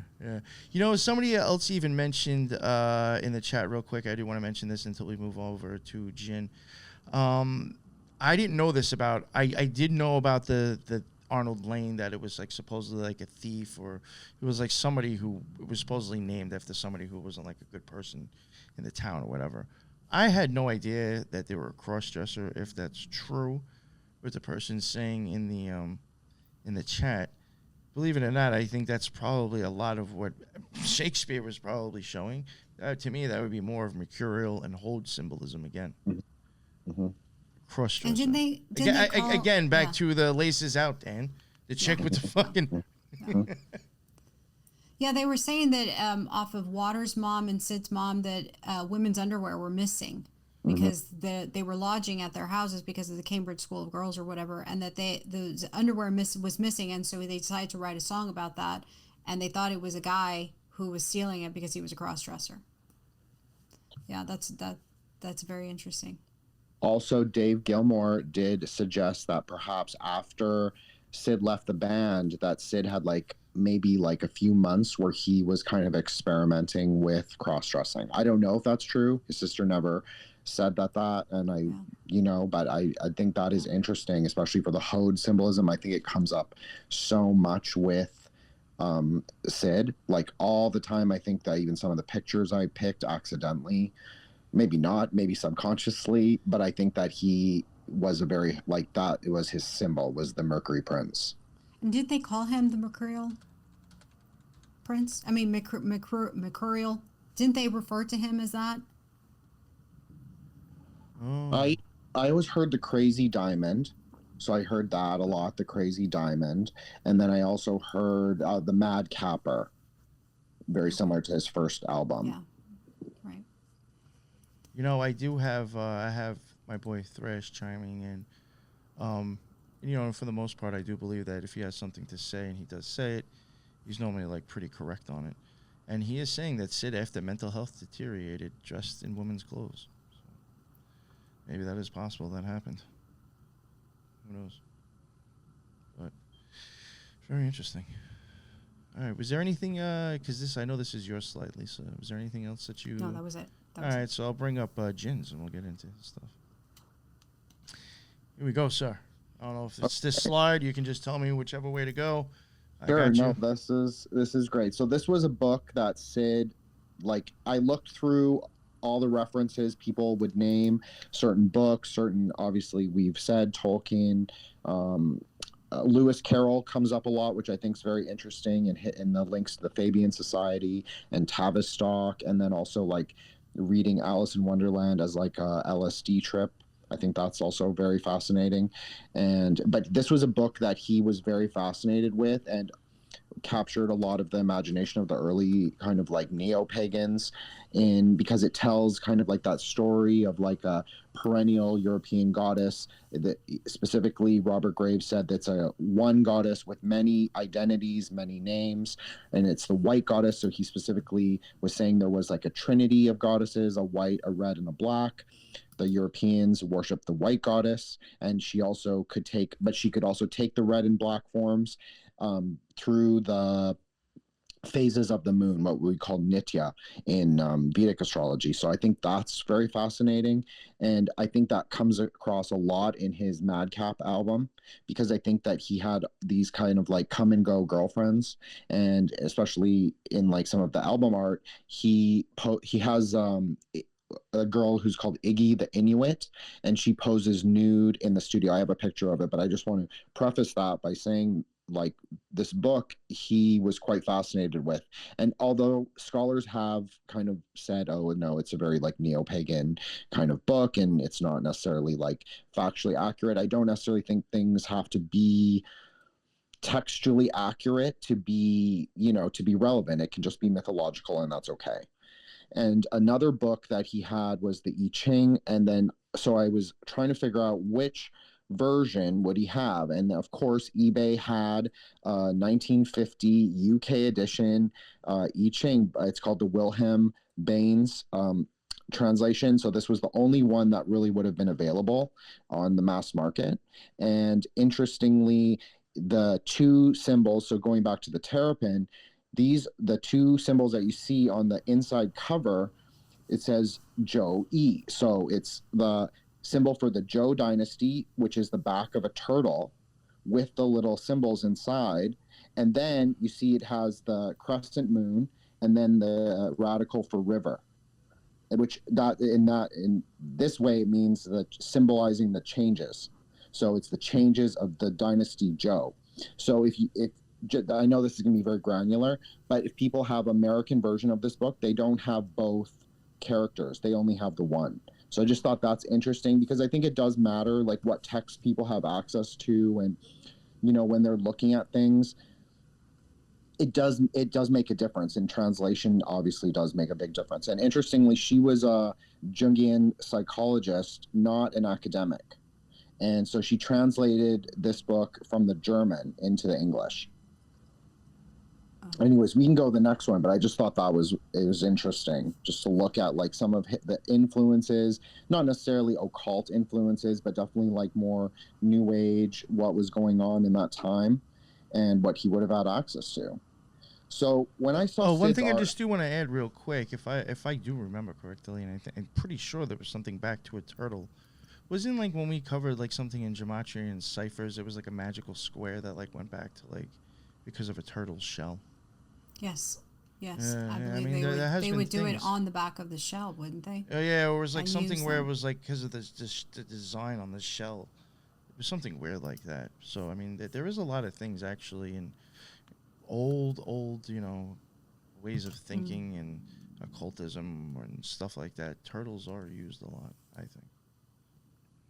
No, I totally agree with that. I think that there's like a deep mythological layer there. So this is a tarot set by Austin Osman Spare, who's kind of like a forgotten about magician, but major guy and like major player in his time. And I just thought when I saw Syd's art, I just felt like this was very similar. And immediately this is who I thought of. I mean, I thought of Kenneth Grant, but I was like, that's a little later. So who was more of an influence on him at the time, and I just thought this is very interesting. They both went to art school, although they didn't go the same art school. Still interesting, and also the prominent fool symbolism, just because I find that very mercurial as well, like very like Tahuti and very crossing the abyss. So I think that's really interesting. Nice. Next slide. Sorry, Lisa. Thank you. No, you're good. You're good. Okay. So I'll just preface this by saying I am not a Sikh. Do not have any like academic background in Sikhism or anything like that, but because I am a tantric Buddhist, I do understand some dharmic things. So just looking at it superficially, so I'm not going to try and offend anyone, but I'm just going to relay the history that I understand. So this is the founder of Sikhism, his name's Guru Nanak.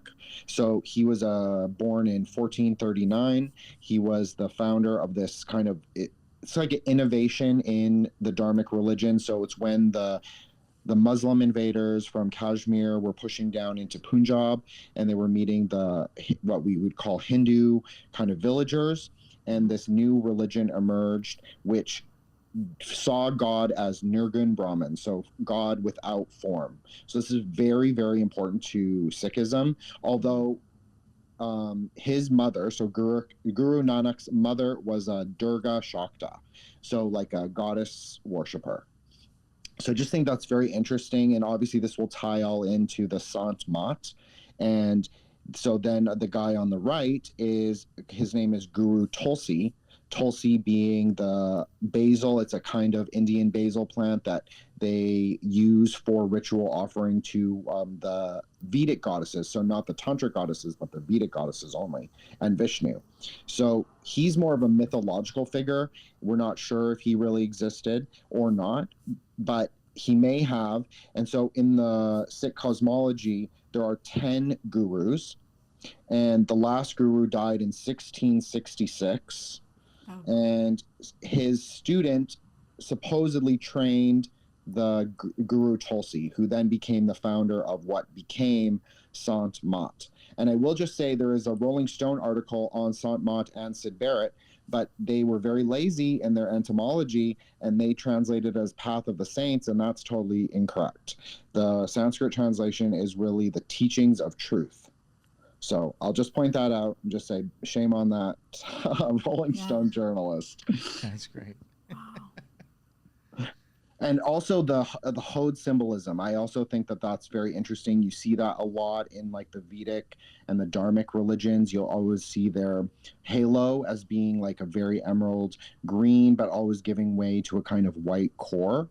And then the pink also, I think, is very, very interesting. And especially in like our Tantra series, the pink comes up a lot for Hod. It's more pink than orange.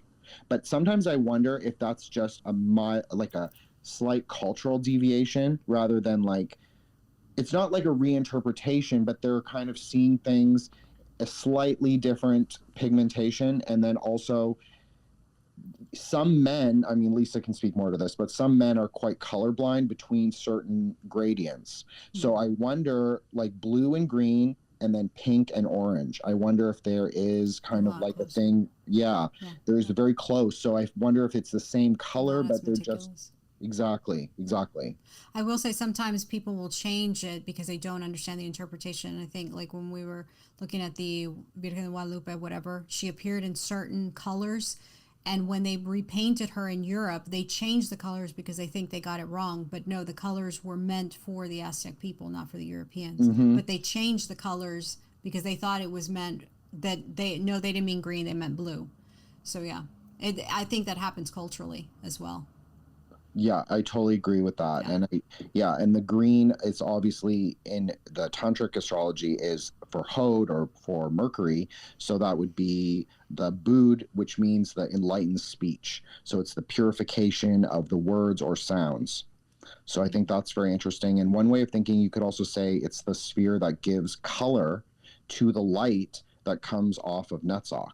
That's how I've kind of been thinking about it lately. I don't know if you agree with that, NYP, or not, but I don't know. I think that's an interesting idea, at least. Yeah. And we can go the next one. Awesome. So these are not Sikh cosmology, although it is based in Sikh cosmology. So Sant Mat was kind of an Assailant or Esalen Institute or Tavistock kind of like idea. It was very heavily promoted during this time by them.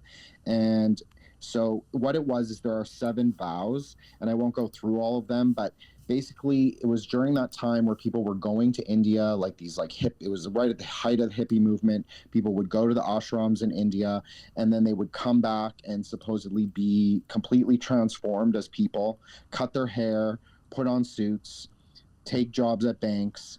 They have to be vegan, basically. You can have dairy, but it's your diet is strictly vegan and no fish. I thought that was very interesting because a tantric diet, especially for Tibetans, you cannot eat fish either, at least at the preliminary stages, because a fish is also a tantric offering. So just to tie that back into what MYP said about fish and the eyeball.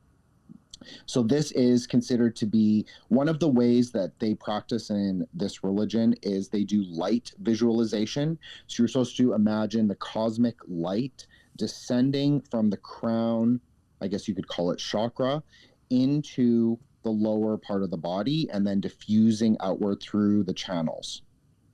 So I just thought that's very interesting. And then the image on the right is the kind of like cosmology where it shows the 7 layers of the world and the 7 oceans of the world. And interestingly enough, it has the 5 spheres that we would assign to the chakras in a more tantric way. And Sikhism is not tantric per se, but they do have a connection to the Nath yogis. So I just thought that's very interesting. And you have all this translation going on at Cambridge. You have as I said, the Institute for Western Buddhism and the Buddhist Friendship Society and Gandhin for the West. It's all happening at Oxford and Cambridge. So you have like a lot of this like Eastern mysticism kind of like diffusing into the psychology culture, just like the I Ching was translated by a Jungian psychologist. So I thought that was really fascinating. That's very interesting. And Syd, this is kind of skipping ahead, but I think it's okay, is that in his later years, he did paint the interior of his mom's house different colors on every single wall.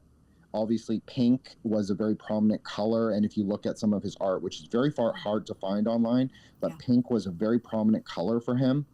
And he also installed strobing lights and Christmas lights all throughout the house. And he would build these like little electrical boxes, that like junction boxes on the wall. And they did an auction of like all these weird kind of contraptions that he would build, and then he would paint them all different colors, but usually pastels. That's what Rosemary said. So I think that's really interesting. Yes, for sure. So this is Syd, and I just thought, and this is a fan art beside him, but I just thought this is really interesting in taking in what you said, Lisa, just about the synesthesia and the light and the diamond as the refraction of light. And I just thought there's something really interesting there. And I don't know, this might be too conspiratoid, but sometimes I wonder, because his sort of star burned out so fast, especially because they kind of sidelined him.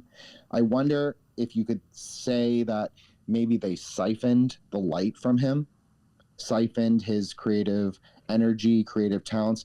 I don't personally think Syd was that mentally ill. I don't either. I didn't really. Wasn't my impression. I felt like he was damaged, maybe like emotionally damaged after some weird experiences he had, but he never came across really crazy. And like you said, he played the different tune when they were doing the rehearsal, and supposedly when they were recording at the studio, he would often come around when he was doing his solo stuff and they were recording their other albums. He would kind of peek in on them and see what they were doing. And I don't know, I feel like that's someone that's very present. That doesn't seem like someone who, is like really going through dark. I mean, maybe he had dark times, but I don't think he was necessarily like crazy. And he was never diagnosed. I think that was his most human moment, was when he was playing jokes or when he was peeking in on them. He was feeling the jealousy and the rejection, very present. So, no, I totally agree. And I think also it's interesting to note that in London, when he lived there, he lived at 101 Cromwell Road, apartment number 8, Earl's Court. So, Hooligan and Tahuti and the Hermaphrodite. Yeah. You say Cromwell? Cromwell. I thought you'd like that. That's interesting. Yeah, and then he also lived at a place called the Chelsea Cloisters, which is supposedly where a lot of rock stars lived until his money ran out. That's what his sister said. So I think that's... What was his address? You said 8, right? Oh, no, 101 Cromwell Road, apartment 8. That's when he lived at Earl's Court. How did you spell the Cromwell? I hate to put you on the spot, you know? No, that's okay. It's Cromwell. Yo, like in simple English, it equals 101. Nuh-uh. Yeah. Seriously? That's why I was like, I gotta be spelling it wrong. I bet you it's like a CH or a K, you know? That's so weird. Yeah, it actually 606 and 101. Wow. Yeah. That's interesting. Apartment 8. I wonder if he knew and that's why he picked it.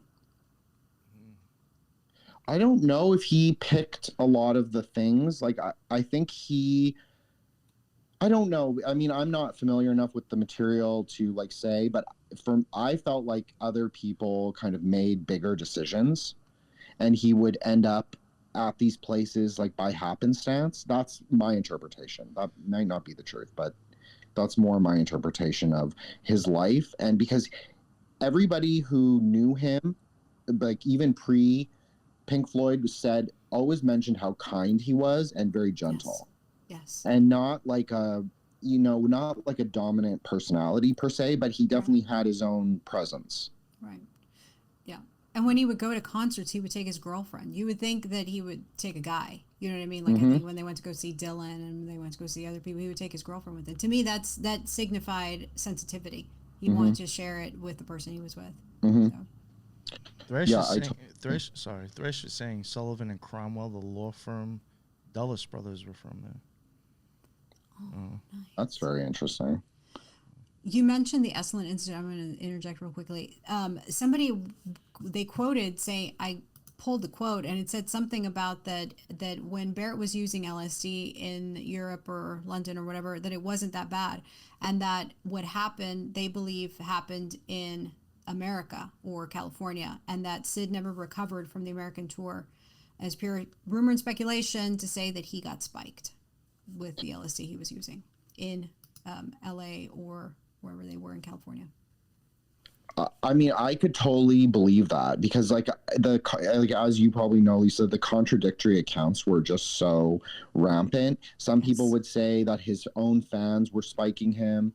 I know in the Roger Waters Rogan interview, Roger Waters kind of denied ever doing LSD for himself, or he denied like ever really doing it. Like maybe he like kind of laughed it off, saying, "Oh yeah, we did it once and that was it, and I never needed to do it."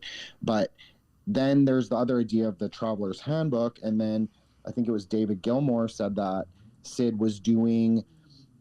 There's a recommendation in the Traveler's Handbook to do 50 micrograms per dose, per like 3 or 4 times a day. So it was suggested that maybe Syd was following that kind of prescription.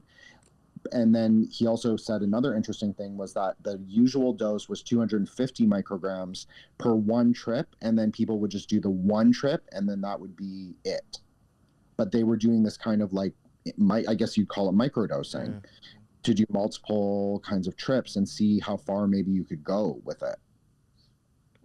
And I will also say, to just tie in with the point about the Assailant Institute, which was really great, was that when Syd was kind of having, it was after they returned, he was having, I don't know, sort of catatonic kind of like states where he would just be quiet and like sit in the dark often. And Roger Waters took him to a very well-known Tavistock psychologist named R.B. I have the name written down. I apologize. Sure. R.B. Lang. Or R.B. Gaines. Sorry, R.D. Gaines. So he was a psychologist for the Tavistock Institute. Also, interestingly, he was John Lennon's psychologist for a time. So just thought that's an interesting connect. And Syd hated that guy. Did not want to go to him, did not like him, would like get driven there and then refuse to get out of the car. And even though Syd kind of had this like reputation as like very difficult, I actually never, I mean, maybe it's my own reading of it, but I never found him that difficult. I found Roger very difficult, but I never saw Syd as being like particularly entrenched. So I don't know. You know, one thing I did want to add, and I don't know if like me and Lisa or Lisa touched on it earlier, maybe I just said nothing or I forgot already, or we just didn't mention it, but like going by the official story, like the person that was there with him on his first dose, like eventually was the person who drew Dark Side of the Moon, had like done album covers for Led Zeppelin and like a shit ton of bands. That person was the person who decided the image that was going to entice the crowd to buy that album. And it's just like, what's the odds of that, too? The first time he got dosed happened to be somebody who's like kind of that important. Like, you may not be like, oh, well, it's not the musician. No, but it's the person who's designing the album cover that's actually promoting it. Interestingly, that is also the person he supposedly went to see the Guru with in 1965 or 4. The Sikh Guru. That was the album designer. I remember because that stood out very vividly to me. And then, so the story goes is that he was accepted and Syd was not. Right. So that's really interesting. It was based on age, yeah. Yeah, I just find that just like very weird. Yeah, we can move on to the next one. That's good. There we go. There is the silver guitar that Lisa described. So it's giving off the refraction of light. Again, it's kind of like a murky. I mean, I find it very Hode. I don't know. NYP, you're the Hode king. So you tell us. That's great. Yeah, that's funny. That's funny. No, I can see it because of the colors, honestly, because of the background. I mean, and it does like. I mean, it is across from the green sphere, so I mean, there would be real, some sort of relationship there. And the flashing silver, I thought that's very Yesod. That's also. Oh yeah, Yesod for sure, yeah. And then the sound, obviously, because you're getting the sound from Yesod, you're getting the color from Hode, and you're getting the light from Netzach. So I think that and then the triangle. I think this is just fan art, but I just think as the idea of Syd is the light and then the band is kind of the refraction of that light into reality, I think there's something very magical about that.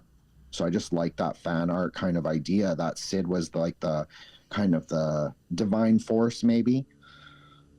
Yeah, I like that. Yeah, we can go the next one. So this one, again, I thought was really crazy just because I think photography, even though I'm like more of a art, like religious iconography person, I just thought this was really interesting. Again, showing like the refraction of light, like a photographer to capture that kind of image when Syd was just like young and in art school. I think that's very interesting.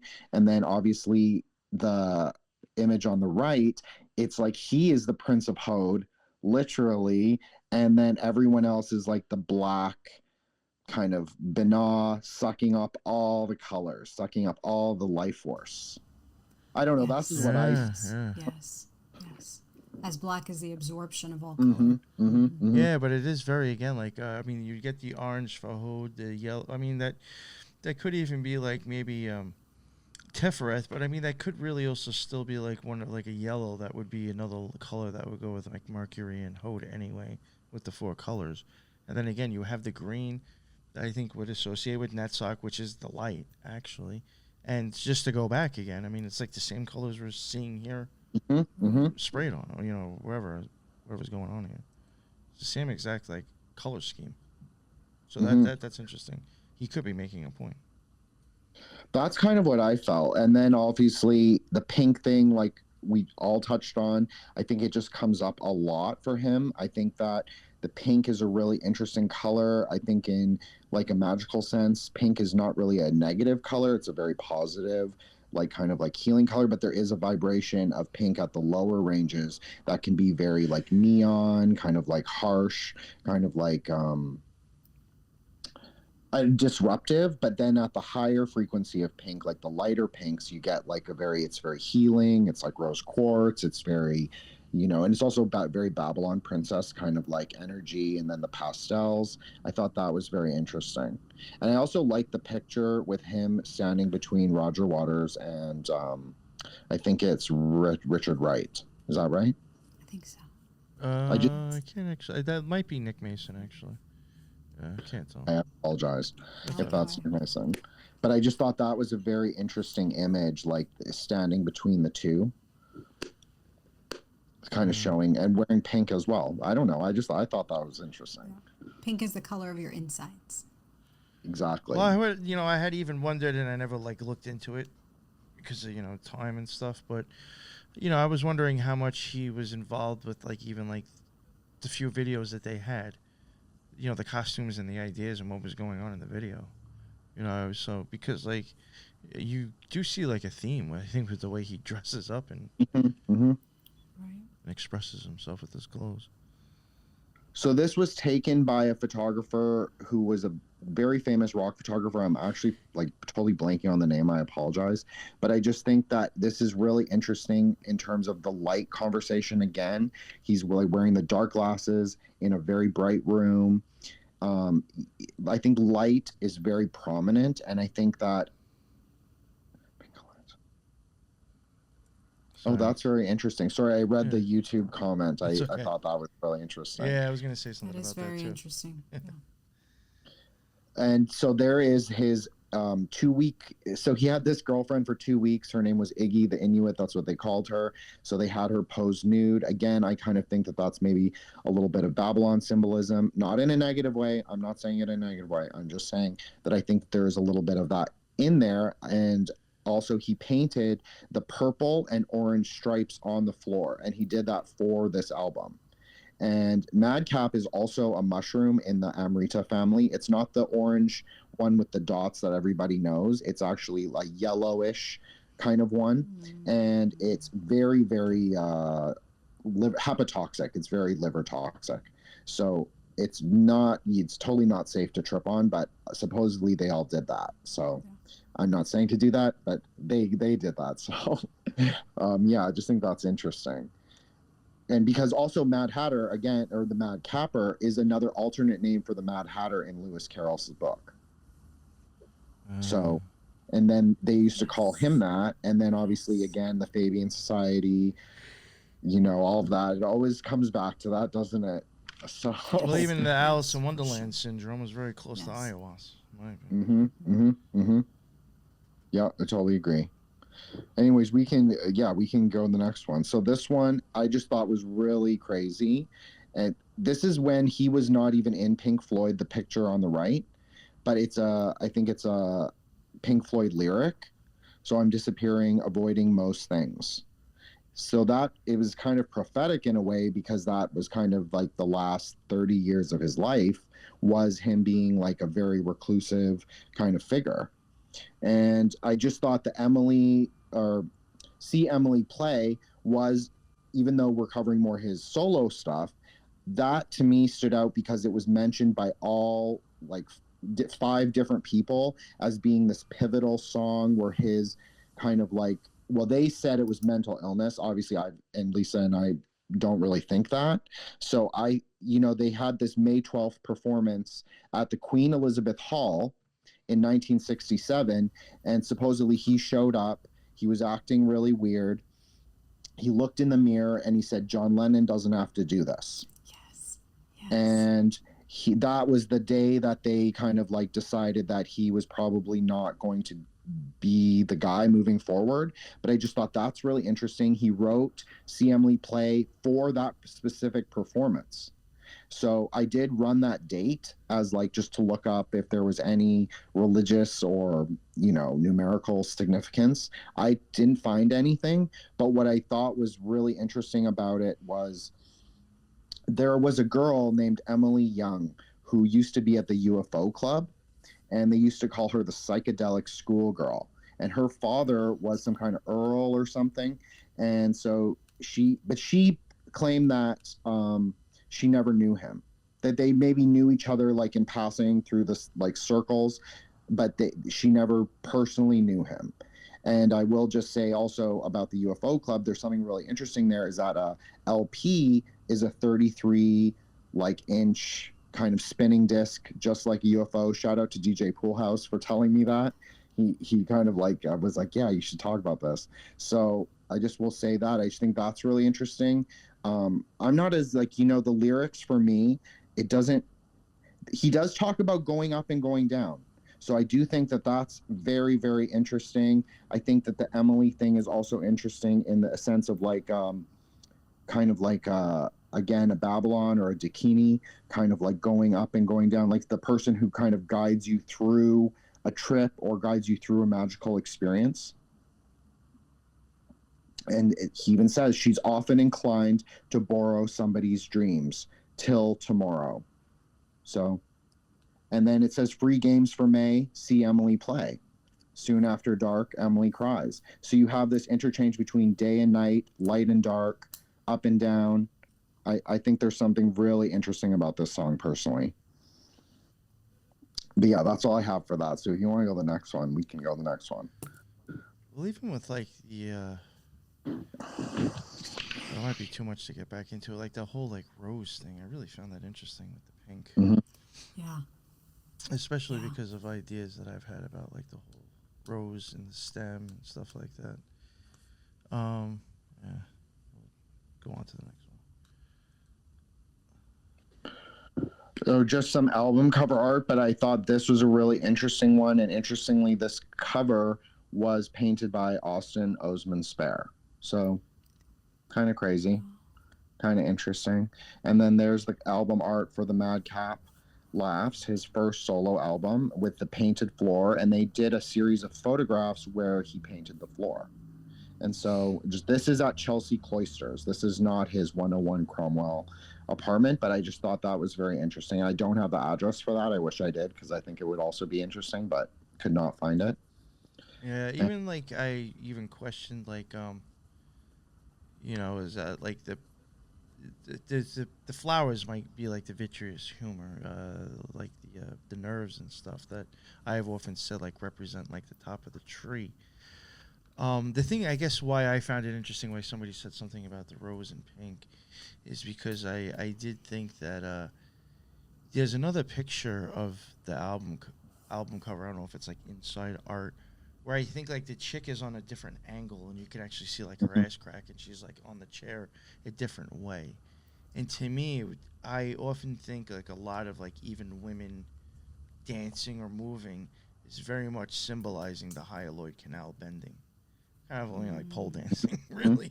Yeah. But no, that sinoid type. Yeah, or it'll be straight, regardless, or we'll have curves, You turn a woman sideways, actually, if you think about it, the way the curves go, it's the same way the hyaloid canal bends, from the back and then the front. So it's very a feminine figure, I think, in itself. And I was wondering, if he was even trying to show that with the floor. Is that why there's flowers there as well? And then you think of the black cube, or Saturn, or a lot of times I think jail or prison is used as a symbol of that. You see the air conditioner or whatever the vent is supposed to be behind them. Is this all that whole angle purposely done? With very basically, and done in a very basic way. I think you're right on that. I think that the photographer was kind of someone who has a lot of occult imagery in his thing. Again, not a judgment, just an observation. And also, I think the woman, I might be incorrect, but I think the woman was on the opposite side of the vent. I think she was actually seated. If the flowers are in her picture, I think she's seated on the opposite side of the fireplace. So I think that's interesting, because also you have the two pillars of the fireplace. And so I think that there is definitely something there. I think of the angles, the way the light is hitting, the yellow kind of crowning light, maybe the setting of Tipperith. He's not the star of the band anymore. I don't know. There's something very interesting there. Even him, the way he looks, I could say that's the pupil before it gets smaller, before it actually gets pulled back and stands up. Him even crouching, in my opinion, could be just showing how the pupil would look, depending on if it's big or small. If you're starting to get into all this eyeball stuff. You know. No, I totally agree. And then the Mad Hatter from the book, I just thought that's also very interesting to bring in the Madcap because it's obviously on the cover image, and usually you don't see that the Mad Hatter as the first image. Usually it's just Alice or the rabbit or whomever, right? And so I just thought that's really interesting because we know that he did have some of the tarot deck. We knew he was definitely into Lewis Carroll, all the stuff. So yeah, I think there's something really interesting here. It's very hard to crack. Some people say Yesod is very purple. I've always thought of it as more pastel myself, or maybe like a different layer density of it could be pastel, and maybe the inner density or the outer density is more solidly purple. But I think and I can also see it be like sort of Banach coated as well, because you're obviously coming with that kind of very dark, maybe blue black or black kind of like energy, and then it's like hitting the moon and something's happening. So I don't know, that's just an idea, but we can go to the next one though. Okay, so this is the lyrics, I think, for Octopus. I think that's right.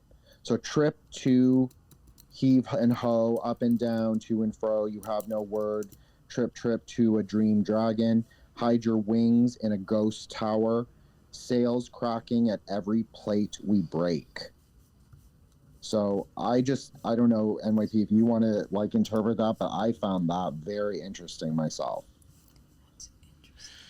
Yeah, I mean, the dream dragon, I have often thought, I mean, I haven't gotten into it too much, but I do think the dragon's something that might be like in our brain. I do think the hippocampus is very dragon-like or alien-like. And the dragon, in like a more of a dharmic religious way, would swim in our blood because it would be the king of the blood ocean. So he would be swimming around our inner body. So I think that's really interesting. And then hide your wings in a ghost tower. Well, in a tantric way, when you would go up to choke Ma, the dragon would lose his wings because the dragon's like sin body, or like the kind of like smoke body, would be transmuted at that point. So I find that there's something there for me. And then the sound, and then the sails cracking at every plate we break, like this kind of wind energy, very, maybe you could say aramonic, or also like time of silence, but then you're kind of like breaking out from the abyss and you're crossing, and the sound is coming back. So it sounds like a crack in the wind. That's kind of what I think, but I don't know. Maybe that's wrong. No, I don't think so. So anyways, I just thought that was really interesting. People can take a look at that one. This one has a lot of the madcap, very Lewis Carroll. It even says like the madcap laughed at the man on the border. Hey ho, huffed the Talbot. The winds they blew and the leaves did wag. They'll never put me in their bag. The raging seas will always seep. So high you go, so low you creep. The wind it blows on tropical heat. The drones they throng on money seats. The squashing door will always squeak. Two up, two down will never meet. So I don't know. That's very Kabbalistic to me. Yeah, the up and down the two down will never meet. Sometimes, like I have mentioned before, that I do think a lot of times like love songs or like songs of attraction, like that has something to do with actually deep embedded, I think, archetypes and ideas and theories. Oh wow! So somebody was crashing into Lisa's house right there. So when you hear a bang and see like a fender go through through the screen, holy crap! Because it's Friday. Yeah, they must be on their way home, right? Yeah. I was going to say, let me interject real quick. The purple and red on the floorboards, I totally didn't catch this, but purple and red are opposite ends of the spectrum, electromagnetic spectrum. So just awesome. FYI. Yeah. Oh, thank you, Lisa. That's great. That's interesting. But yeah, I forgot where it was. The car screeching threw me off. It's all right. Not a big deal. Okay, we can go on the next slide, MYP, no problem. This is his album cover. I couldn't really, I mean, like Lord of the Flies, obviously, but like, you know, what else could it mean? I'm not sure. Maybe this is more NYP's like field of understanding than mine. I honestly racked my brain. I could not think of like that many associations for flies, but again, there could be. I just thought I don't know them. So I just thought that's really interesting. And this is his song. I think, is this Octopus? I can't remember. I apologize. They're labeled. I promise they're labeled. They're just, I've forgotten now. So, got it down. Spot knock inside a spider. Says that love, yeah, yeah, yeah, yeah, yeah. That's love, yeah, yeah, yeah, yeah. Says that love, all know it.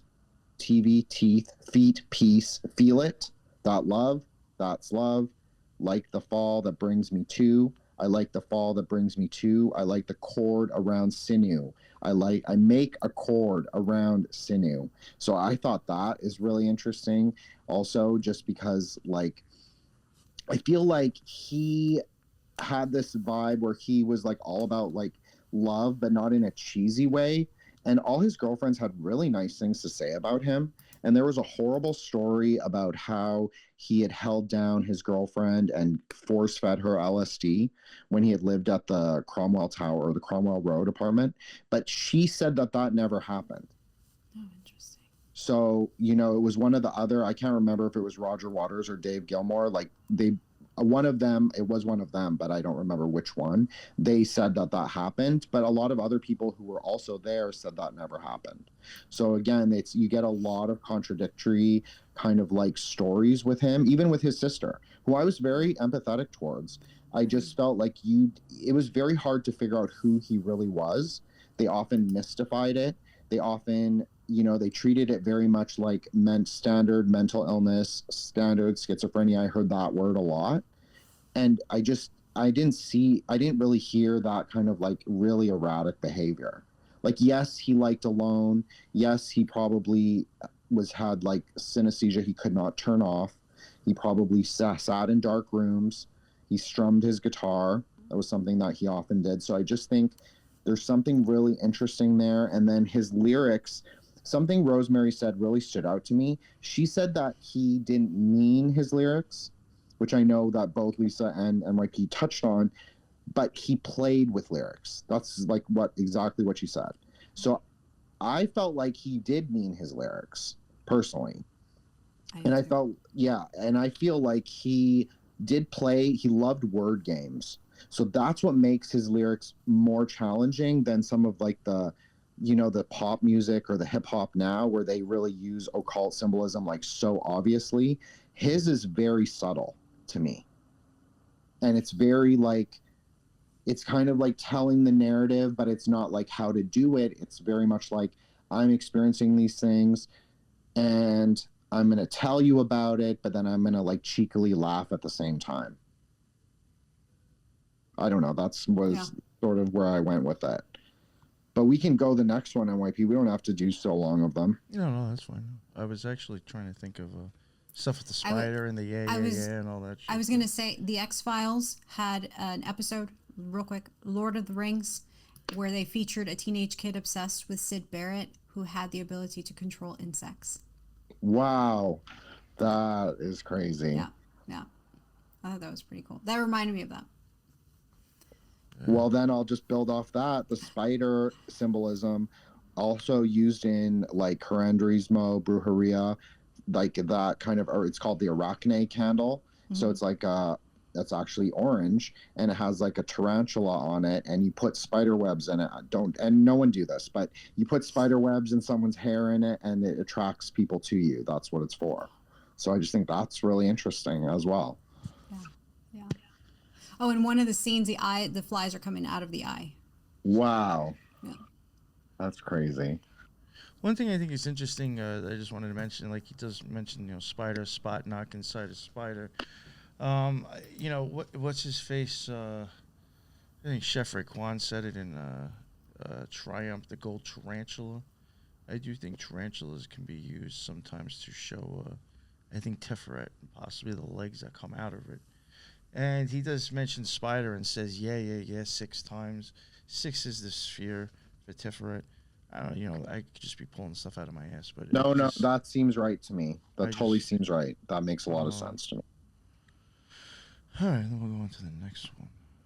Also, interestingly, just to shout out your Gilgo Beach series, that, and I told you this in DM, that the goddess at Tippereth, she has to be in union with 8 different time kings in order to cast her spell onto the world, or to manifest spell onto the world. So if you're saying the 8 legs, that also would make sense. And I think she also has 8 arms, if I'm remembering the iconography correctly.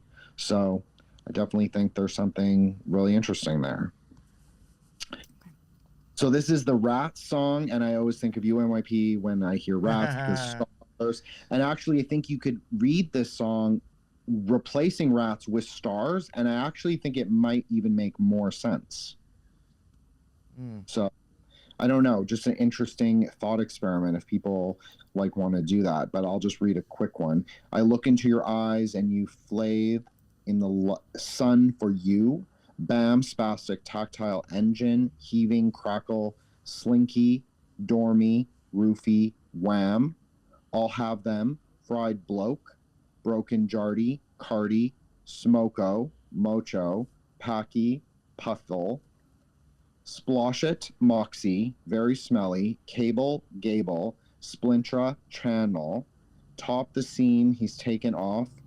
I'm going to read it stars, but the lyric is really Rats. Stars, stars, lay down flat. We don't need you. We act like that.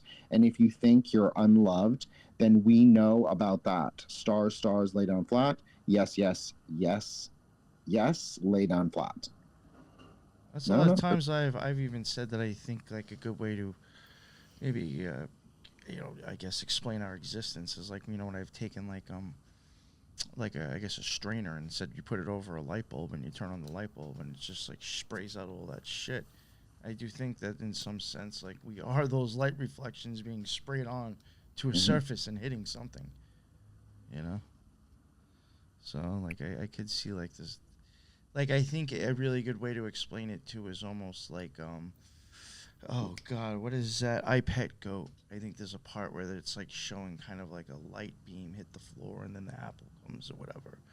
I do think that like that's even showing you like, oh, we're starting up the show, you know, the light shining down, you're coming in form against like whatever you're projected against. Just like a movie, you know, like a movie. It looks like it's real when you shoot the light against a screen or a wall. I'm there with you. I think that the light is the most important element, and then you also add in the colors and the sound, and then you have creation. Like that's basically reality. So, I mean, that's where I'm at with it. That's his sister Rosemary. There's Syd in his later years. I actually thought it was like a happier picture. Sometimes he didn't look very happy in his later years, but sometimes I wonder if it was just paparazzi capturing him and then him seeing it, so he had like a bad, like kind of like a grimace, but he actually looked happier in this picture, so that's why I chose it. And I just think it's really interesting. He was doing an art show at Cambridge, so this was one of the very few times he would appear with something that he did outside the band or as a creative. He didn't really do it, but they went to see it, I guess, is what the story is. And then obviously this is a Tree of Life. I just really like the colors of this one. I find it very hard to find one that I like all the colors for, or that I could semi-agree with the colors for. And this one I actually found like very moving or very relevant. So I just thought the orange and the purple, the orange at Tippereth and then the purple at Yesod, I thought that really stood out to me just because we saw that in his house. You have the red of Gerbera kind of like reflecting off that, so you could get like the red orange. Also, Hode has orange in it, as well as the green. So I just think that you see a lot of like this interplay between these spheres. And I think that, again, with the Pink Floyd symbolism with the pyramid or the crystal, that really is what we're talking about when we're talking about like light reflecting, light, sound, and color reflecting down to Malkuth. Obviously, you can have other elements, but I think that that's really what you're talking about when you're talking about like the formation. And if you look at Hode, Tippereth, Nutzok, and Yesod pointing down, that is a like it's a pyramid. So, you know, there's something there. There's definitely so something too. there. For sure. Okay. So this was again the same rock photographer. I called the Syd of the Forest, and then he also had the song where he referenced Scarecrow, and then in CMLA Play, I think there's another lyric about a scarecrow.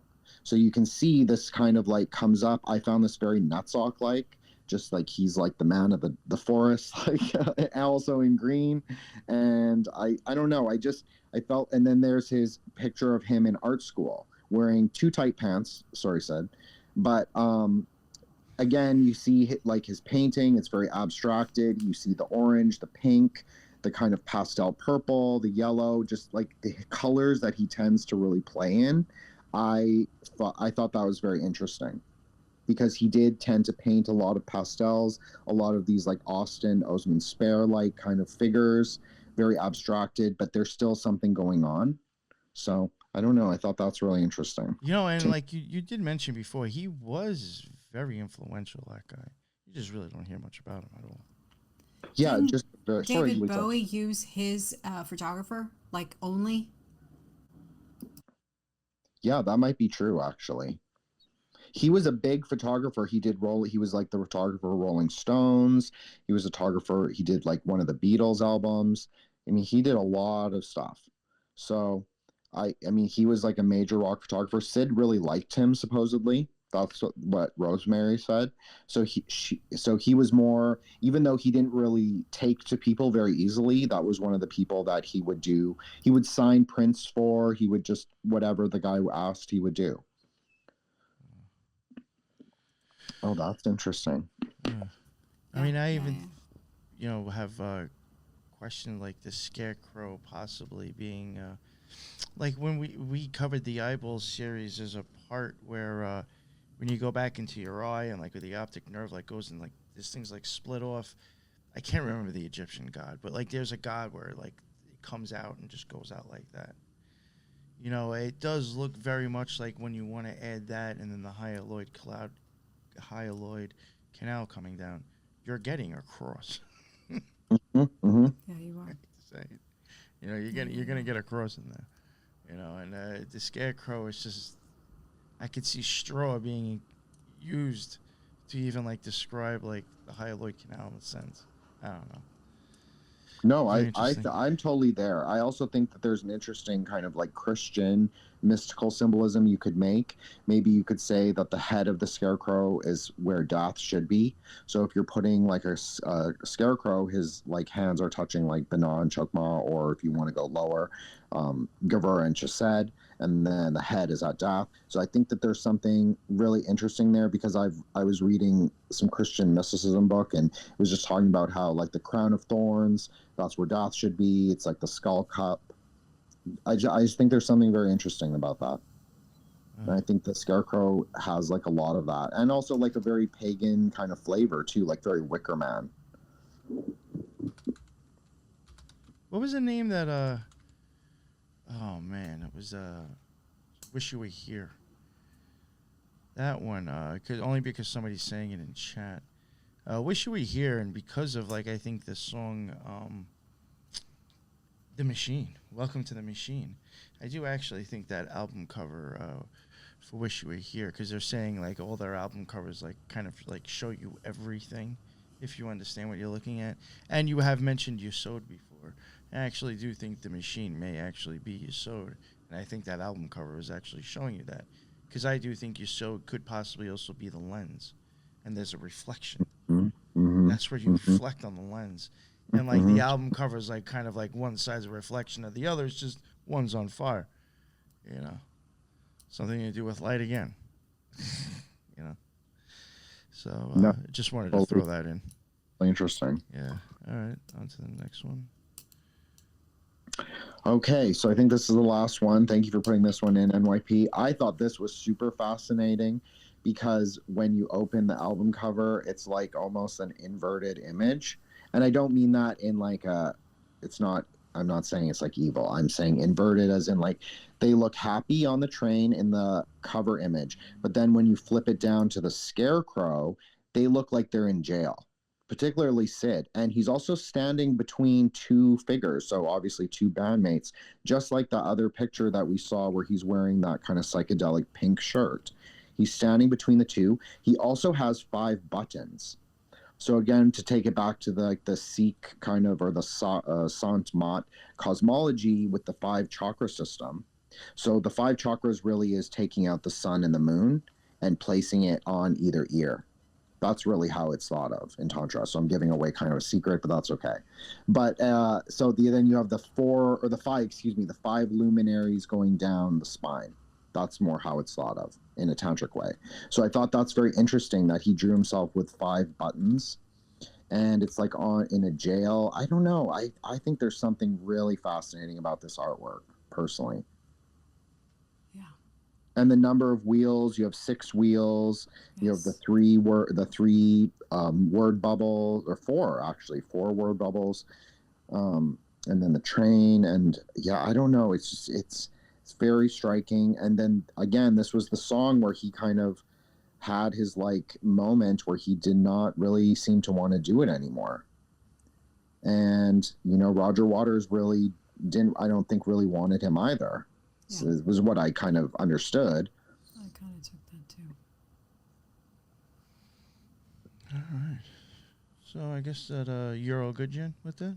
I'm good. I'm totally good. Awesome, if you have, go for it. Yeah. Was there anything, Lisa, that you wanted to add with See Emily Play, or anything that we talked about? Oh, because of based on the whole anagram thing, that I thought Arnold Lane was an anagram. I was like, well, look, See Emily Play. I was like, SEP to me sounded like ESP.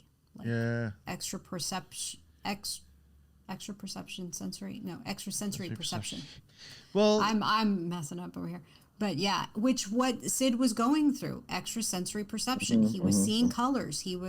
When he was viewing music, who knows what else he was going through. Yeah, I mean, again, the reason why, like, I do think it's quite possible is because, like, I really do think there is something up with the Dan and the DNA. So, like, if there is, then, like, why would there not be with CEP instead of, the other way around? And being obsessed with Lewis Carroll, he inverted everything. Because the upside down world, right? That's a great point. Yeah, I do think even Crowley himself took some ideas from Lewis Carroll. Oh, absolutely. When he wanted to write his stuff and confuse the shit out of people. I think so too. Awesome. So I'll take down those slides. Thank you both very much. I really thought that was great. That was a lot more information than I ever could have imagined when I wanted to cover this, and I think that's great. These things will probably go out as extras. So the people who caught the live, I'm going to keep it up for a few days, but then I'm going to take it down. But it probably will be out in like a week or two anyway. So, yeah, that was great. Thank you, Jen. I really appreciate the slides that you brought.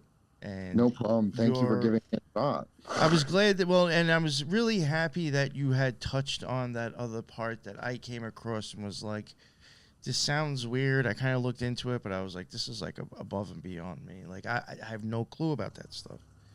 And you came across it. So I was like, oh, thank God. Because I do think, and I do think this was like kind of a thing. I've seen it recently with Occult that eventually I'm going to cover, where there's like people going there from like other countries because they think they got this thing going on. I have often wondered, like, were they into that? There's songs that they have on some of their albums where like it sounds like some kind of like village, like people, or like some singing group of like, I don't know what they're singing, but like it sounds like almost like a cultish thing going on. It's just like really weird. So like I have wondered, like, were they big into like kind of like going and like visiting like these small little communities that have like this weird, esoteric lifestyle. That's so much weird just appears to be weird, maybe. Who knows? But and in seeing that connection with him in that way, I was like, that's very interesting. Because that was an idea that I had actually prior to even knowing Syd Barrett was in that. There were certain things about Floyd that had made me think that they may have like been in know of or have gone and like witnessed like different types of spirituality in like small little like compounds or cults in a sense. Well, Roger Waters did go to India, and I found a lot of tantra stuff with him actually, but more the sex magic stuff, like more the maybe mediated through like the Manly P. Hall or like the more kind of like Tavistock 60s kind of that kind of sex magic, not necessarily like tantric sex magic, which can have obviously different layers of meaning, doesn't necessarily mean sex even, but I just think that there is something really interesting there. I personally think Roger Waters is like a big time magician. That's just my opinion. Yeah. My Sure. I think he was the magician. I think Syd was a magician naturally. I think he was able to go to the like see the things, feel the textures, able to travel in the spheres, if you want to call it that. I think he was able to do it no problem by himself. I think the LSD probably was not the best for him in the sense that like I think it made the experiences way too powerful and not controllable for him.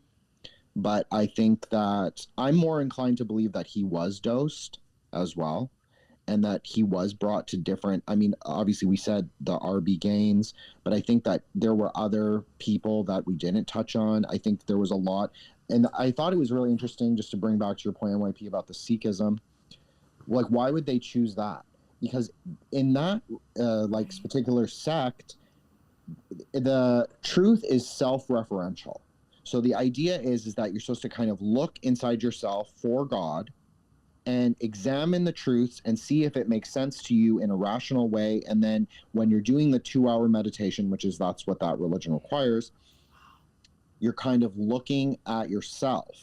So there is something like a little Tillemite about that, in my opinion, just like a little bit like I am God, but not necessarily God, but there's a divine spark. And I'm not even saying that in a pejorative way, but maybe like a seed of light, because light is so important in that religion, and light is so like the hyper focus, just like how in Syd's life, this idea of light came up so much. Yes. That's impressive. Like even real quick, like, I mean, some people may not take it like this, but like sometimes like, meditation is just like sitting still, like sitting in a chair and just not moving. I mean, closing your eyes would probably help, doing all that, but like just like sitting there with your eyes closed and just not doing anything. Even in the Astra Argentum, there is at some point where you're going to have to sit there for a certain amount of time and not move. And, I don't know if they still do it now, or if they even really did it, but it used to be an ongoing joke that like, oh, they'd even put a plate on top of your head to make sure you didn't move. And you're expected to sit that way for a long time. So, I mean, like, even, other societies do understand, like, the value of being able to hold the pose and meditate for a long time. I wonder if that's where the plate symbolism from that song comes even in. Oh, yeah, right. Falling off his head. And he did sit in the dark often when he moved back to Cambridge. And he also listened to Django Reinhardt and Sibelius, the German composer. I don't know if he was German, maybe Prussian or something, but he was really into that. So he did not listen to contemporary music at all. He only liked jazz and classical. That was it. So and those are the most, I don't know, there's something the most interesting, I think, musically about those. And like jazz especially has a lot of psychedelic elements. Yeah. So I could see that, like, if you're sitting in the dark and if you're able to, as I'm saying, Syd was maybe able to climb up the tree by himself without the LSD, but then he had all these LSD experiences. So he he kind of was trapped in the in-between. So if you're sitting there in the dark listening to jazz, I could see that being it could make the layers less, it's more permeable. You could travel more easily, perhaps. I don't know. That's just, theory. It's interesting. Well, one, I mean, in my opinion, I mean, I think it's quite obvious that Floyd was very jazz, in my opinion. Was very jazz influenced. But like, even, I was telling Lisa, and I don't think she knew, and she was actually kind of surprised. And again, this goes back again to where, I say like the female dancing or even moving her body could be eyeball symbolism, the whole thing in the hyaloid in, back of your head, your eye. Like I remember in an interview, I think it's live on Pompeii, they're talking to David Gilmour, and he's like, basically like swearing it has nothing to do with the drugs. You know, like our music has nothing to do with the drugs, and they have like repeatedly. I've seen Syd Barrett, no, not Syd Barrett, Roger Waters, David Gilmour, possibly Syd Barrett, but I know at least I've seen Waters and Gilmour both say in the past, a long time ago, our music is meant for people to dance to. Mm-hmm. Yeah, I remember when you told me that. I was like, wait, what? Yeah. I think that was even another reason why, because they've had interviews, why has it got to be so awfully loud? That was another thing. They're actually known for being an extremely loud band when they came out, too. So, again, your sound, the laser light shows the lights. Mm-hmm. I don't know. Is it all like they wanted to recreate what's going on in back of someone's eyeball when the pupil's dilating and you're dancing? I mean, Dark Side of the Moon, I feel like that's the album that they really took it in a very occult, maybe more explicitly occult direction. Because I feel like it was so much more subtle before with Syd.